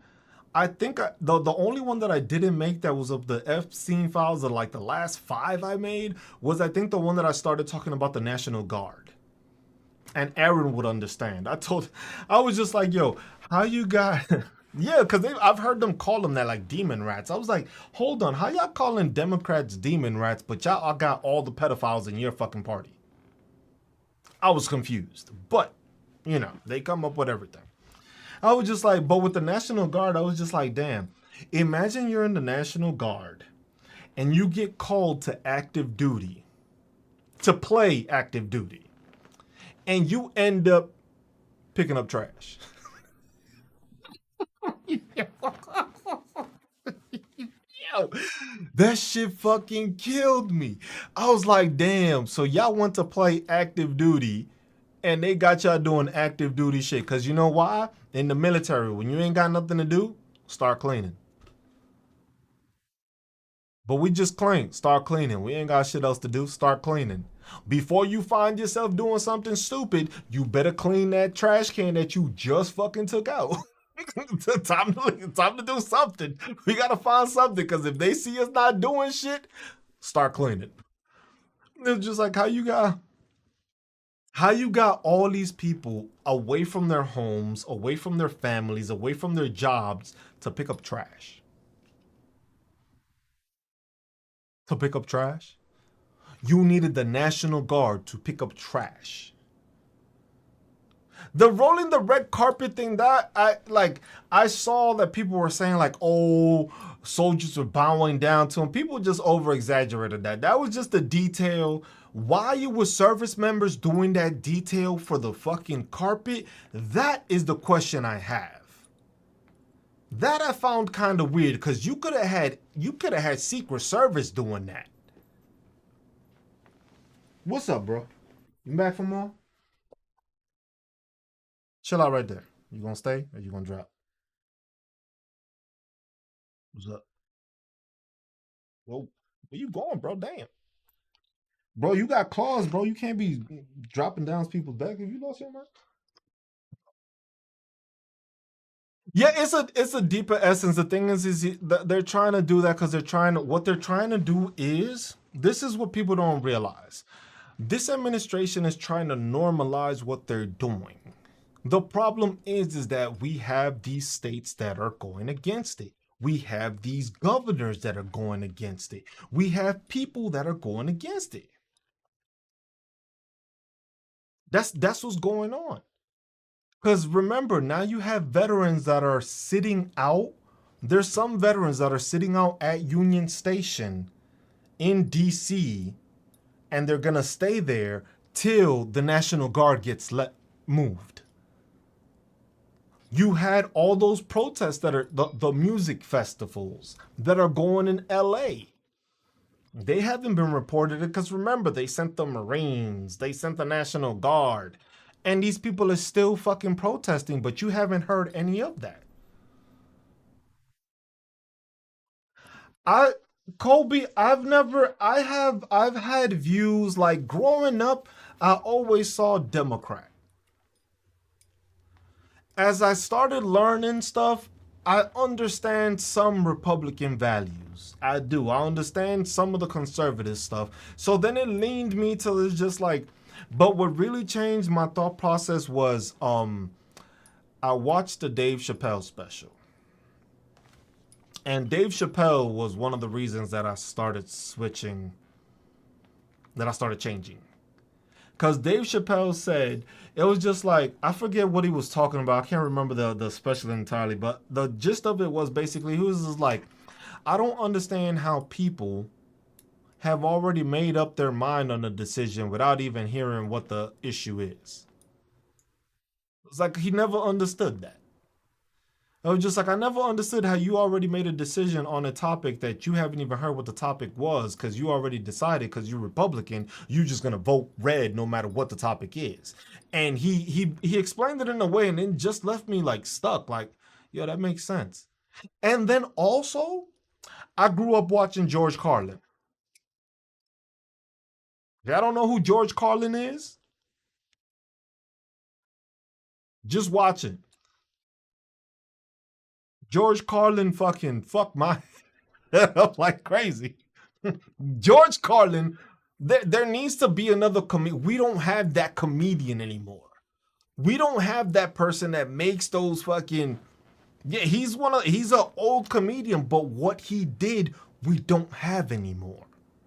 We don't have people that made jokes. Yeah, we don't have people that made jokes off of the struggle and off of the shit that actually made you think like, oh shit, this is what's happening. He would always talk about stuff and break it down in a way that would leave you like, damn, I didn't even fucking realize they were doing that. And that's what made George Carlin like so special to me. But then it's just like hearing him and then Dave Chappelle's.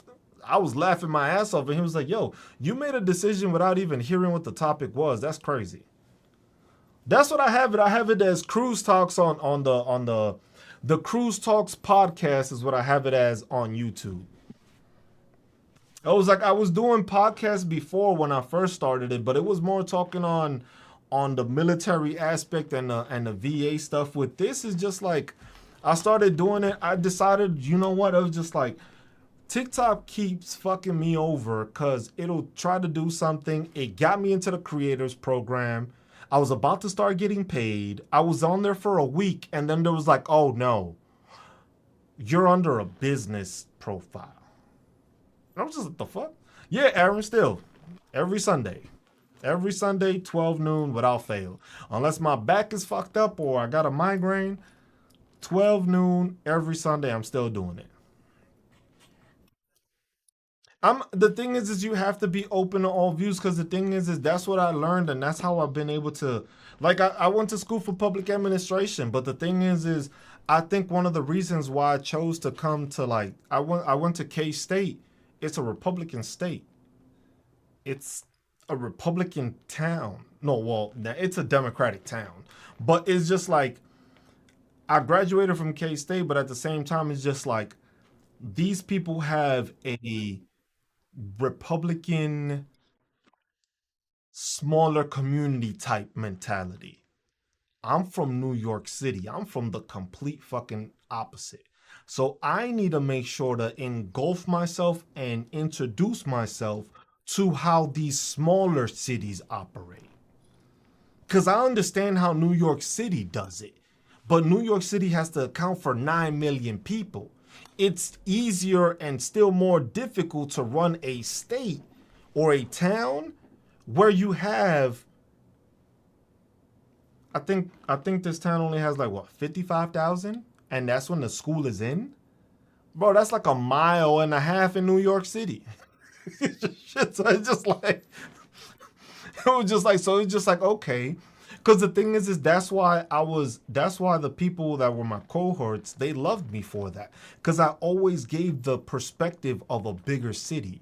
So the conversation would start. It was just like, oh yeah, we doing it this way and we're doing it that way. But it was just like, no. The thing is this is how it starts because that's how bigger cities operate working towards that. So it's like if you got mass transit over there, it's because it's helping people move around, but mass transit has to be maintained. That has to come from taxes. That has to be funded.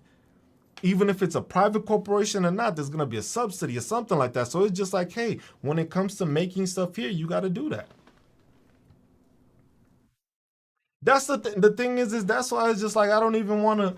I would hesitate to run or try to go for president. It was just like, bro, y'all hated Obama, and that was the best president we've ever fucking had. The best fucking, the most spoken, the most intellectual, the most fucking charismatic, and it's just like they hated this dude. Imagine me. I'm not gonna be charismatic. I'm gonna be talking that hot shit right back to him. They're gonna be like, nah, we can't have this crazy motherfucker in here. It's like we had this guy that could talk. We don't want this crazy motherfucker. This motherfucker just wants to slap the shit out of people. We can't have that in the White House. That's why I know I ain't gonna win. Just like I know I ain't gonna make it that far, but it's just like those are the things. Hey, hey, no, toothless, toothless, bro. You know you. I will. I'm about to spray the shit out this cat, bro. If you mess up my tassel, we is not gonna be friends. Don't fuck his ass up.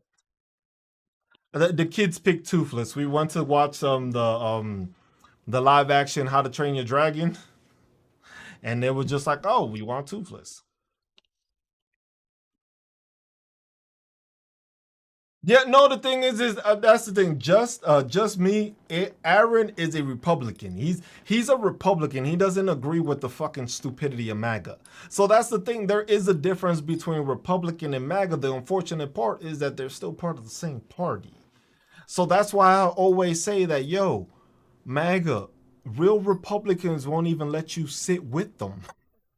Oh, it's just like y'all voting for some rich people that got money, and then. But the thing is conservatism is different. The thing is people the ideologies of these parties continues to change, and is no longer the same thing that they used to represent. Because that's why a lot of the MAGA likes to use the excuse, but it was Democrats that had slavery and all that bullshit. Like the parties haven't changed ideologies in the past 200 something fucking years. Oh no, this one is still he's only he's 7 months, and we've had him now I think for a month and a half. So he's still in that curious stage. So I let him, like, I was just like, I've already explained to this cat. And I know he didn't understand me. The older one does. But I told him, I was like, look, bro, I don't care what you climb on.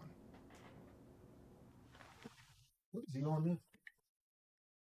You know when you start hearing shit in the house moving that is not supposed to move, and you know it's the fucking cat doing it? But it's just like, he's understanding when I say no. I was just like, bro, I don't care what you jump on in this house.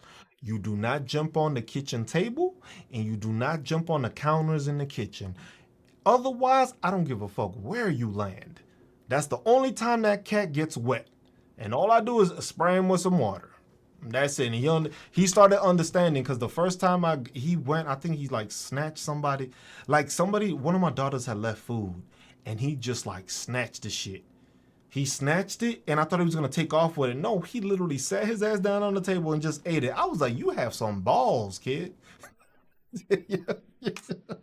I gave his ass a shower. It was a hot shower, nice warm water shower, but I grabbed him because he was still small, and it was a nice warm ass shower. I was just like, "You want to do this? All right." The first time he did it, I gave him a shower, but I dried him off. I dried him off. The second time, I left his ass wet. And that's what I did with my older cat. I was like, you know what? I'm gonna give you a bath, shampoo, and everything. But instead of drying you, I'll make sure to rinse you off. Now I know for the next at least hour to 2 hours, you're gonna be drying yourself. So I know you ain't gonna be getting into no dumb shit. That's how it did. And then from there, he was just like, fuck, I am wet. Cat don't jump on the table no more. Case closed. I ain't have to do nothing else. He understood the assignment. The assignment was you gonna get water. You know what? I don't like water. You know what? I ain't jumping on this table. Common sense. And they're just like, that was big her. She still holds a grudge. They don't. My oldest, I would bathe him because that dude was a fucking knucklehead. That dude was a knucklehead. This one has the luxury of having a older cat be able to tell him like, yo, I would advise you not to do this. Whereas the older cat was by himself. He learned the hard way. This one, sometimes the older cat just you'll see him like you'll see the older cat just like slapping like, bro, don't, just just don't. He'll look at me like, I tried, bro. I told them if he does it, it's not me. And I just look at the older one. And it was just like, it's okay, bro. You good? Don't worry. Because he looks at me like, fuck. I'm about to get wet for no reason because this dumbass cat jumped on the table. I was like, nah, you learned. You ain't on the table. He's on the table. But that's the thing. It's like, it's things like that you got to do is teach the cat. Sit paw and get away. Like, I don't even do that because the thing is my, the cats, they like, the small one is attached to me. That small one is always like, and I go to bed. What was it? Yesterday or 2 days ago, I didn't even sleep. I usually sleep on my back. I had to sleep on my side because this asshole decided to jump in bed and decided to plot himself right next to me. So as soon as I moved, I couldn't move back. And I slept on my side the whole damn night because this cat just decided to plot himself right next to me. But it was the same thing that the older one did. So it was just like, I let him. But he comes and he jumps on the bed and he comes straight to me. He doesn't go to my daughter. He sometimes goes to my daughter's rooms. He'll sit there for a bit. But then when he sees like I'm going to bed, he'll just follow me and follow me to the bed. And I'm just like, bro, you got your own shit. Leave me alone. But I love the cats. I love them. They're good. They're good companions to have. They can be assholes, but at the same time, they understand when you're not well, and it's like any pet. Like dogs is the same way. They understand when you're not on your game. They understand when something's on your mind. They understand when something's bothering you. But no, yeah, it's a black cat, and the other one is just like a tabby, just a mixed tabby cat. That's it. We don't know. It wasn't anything specific. It was they were adopted. It was adoption place. He was there, and the brother was there, and we just grabbed him. He came to me, but he's the older one is more attached to my wife than anything. Me, this one doesn't want to get off of me at all point. Like y'all seen that cat like 3 times already in this live.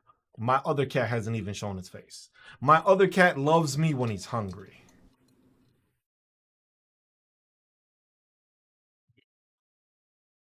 When he's hungry. When there's no food in there, all of a sudden he's like, "Oh, pet me, pet me." I was just like, "Bro, you didn't know me the past 2 days. Now all of a sudden your bowl don't got no food. Now all of a sudden I'm your best friend. Fuck out." Yeah, that should be annoying. But fuck out my face, bro. I ain't giving you shit. Let your mama feed you. But yeah, that's the one thing. I'll leave on this note. What we can't be is complacent right now. That's the thing. We need to start formulating plans. We need to start getting together. We need to start talking about these things. We need to formulate it so that literally we are in the position where when these midterm elections come, we can benefit. Nah, we ain't got no mice here. We ain't got no mice in my house. I'm good. I ain't got no, I ain't got shit. What I do have is a rabbit problem, but my neighbor's cat takes care of that. That's it. And a squirrel problem, but my neighbor's cat takes care of that too. But that is people need to start talking, need to start communicating. We need to start educating people. Cause look, this is one thing that I heard today. So Texas gerrymandered the shit out of Texas. They got those 5 extra seats, but now that they did it that way, they may be able to lose 10 seats because of the fact that is if they lose that Republican district, now they end up losing 10 seats instead of actually gaining 5. The state of Utah just had a judge tell Utah that they had to redraw the fucking district lines with an outside commission. So, because the Republicans were going to try to gerrymander in Utah for another seat, the judge basically said, no, you cannot do that. You have to do what the state voted on, which was to have any redistricting done by an outside entity. So, depending on how Utah votes, because the thing is yeah, they threw it out because they were trying to gerrymander it. But she threw it out because she used the point that in I think it was 2022 or 2018, the state of Utah voted to say that if any redistricting is going to happen, it has to happen through an outside commission. But since Donald Trump, is trying to steal seats, they were trying to, maneuver through it. But the judge was like, yo, y'all signed into law this law that says it has to be done by outside commission, and here you are trying to do it in between a census session and trying to not follow the law. So that's why they threw it out for those Republicans. So the thing is you got to remember, a lot of the younger community doesn't agree with Trump. A lot of the younger community doesn't agree with Trump. Those that have been fucking indoctrinated by fucking Charlie Kirk and fucking Joe Rogan, those are the exception. But the regular people that are educated and learned, the younger generation isn't falling for that. The younger generation is a generation that has more of the LGBTQ plus community. The younger generation is more that has transgender. The younger community has seen what their parents have gone through. They don't want to go through the same thing. So it's educating them and putting them together. Yeah, Trump is saying that he's gonna sue. He's gonna press a lawsuit on California to avoid them gerrymandering. The difference between what Texas did and California is that in Texas, the state of Texas, it's allowed to be done at any point. In the state of California, it has to come up to a vote in order to do it. That's the only difference. The thing is he did it just going through Texas, which didn't have the law, but California has a law that it has to be done through vote. So Newsom is actually doing it the correct way and by law in his state. So Trump isn't going to be able to sue. He's just saying that because he was thinking he's going to come up with something, but he's not going to have it. Yeah, and the voters are going to vote for it in Cali. That's why he's trying to say he's going to sue, but they're going by the law and abiding by the state law. Texas doesn't have that state law, so that's why they gerrymandered the shit out of it. But I'm hoping they lose those seats and more seats, but we gotta, that's still another fucking year from now. We still got to deal with the stupidity he's dealing now, but this is where people of the United States have to understand. We have to make these people feel our power. There's 300 million plus of us. And it's only like maybe 200, 300 of these rich ass bastards that's trying to control everything. We can stop buying in certain places. We can stop saving in certain places. We can start making them feel like, hey, you don't want to pay us? That's cool. We ain't going to support you anymore. Look at the power that people had with what they did to Elon Musk, and people just forget.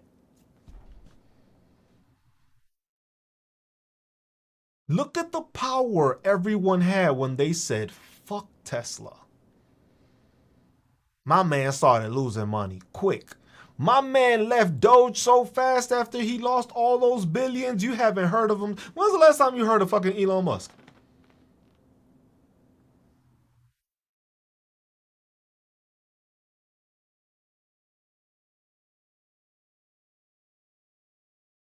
God damn it.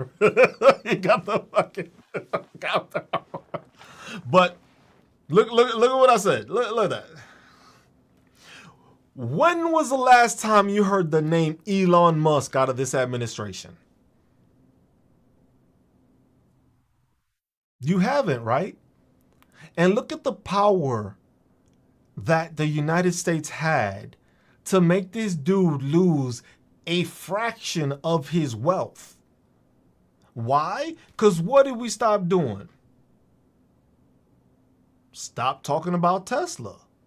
Started talking shit about X. X started losing money. Tesla started losing money. People stopped buying Tesla. The people that own Teslas were selling their Teslas. It's the same thing we got to do with these other people. Jeff Bezos want to charge you shit? Buy it on TikTok. While it's still around, at least. They got the same shit. It's all coming from China. But fucking TikTok will give you a fucking coupon. Amazon won't.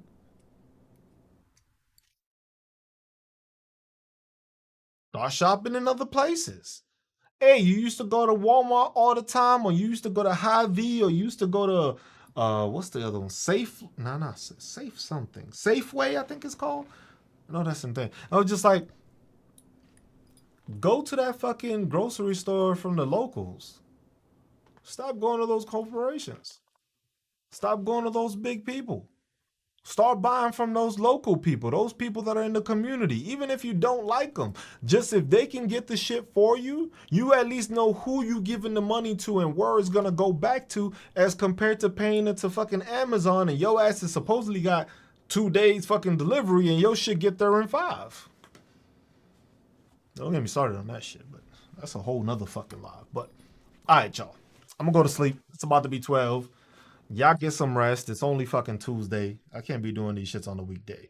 I know y'all be working and shit. And that's why I know the numbers is low, because people gotta go to bed. So if I start these earlier, maybe, but we'll see during the day, that's when I'll probably do it because I got the time there. But otherwise, we'll go. But as always, be good to one another. Take care of one another. Look out for one another. Love one another. And stay marvelous while doing it, y'all. Keep calling these pedophiles out. Keep fucking spreading love. Keep spreading knowledge. Y'all be good. Y'all take care.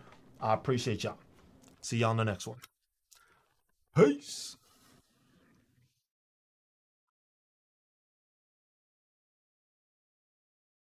Appreciate y'all.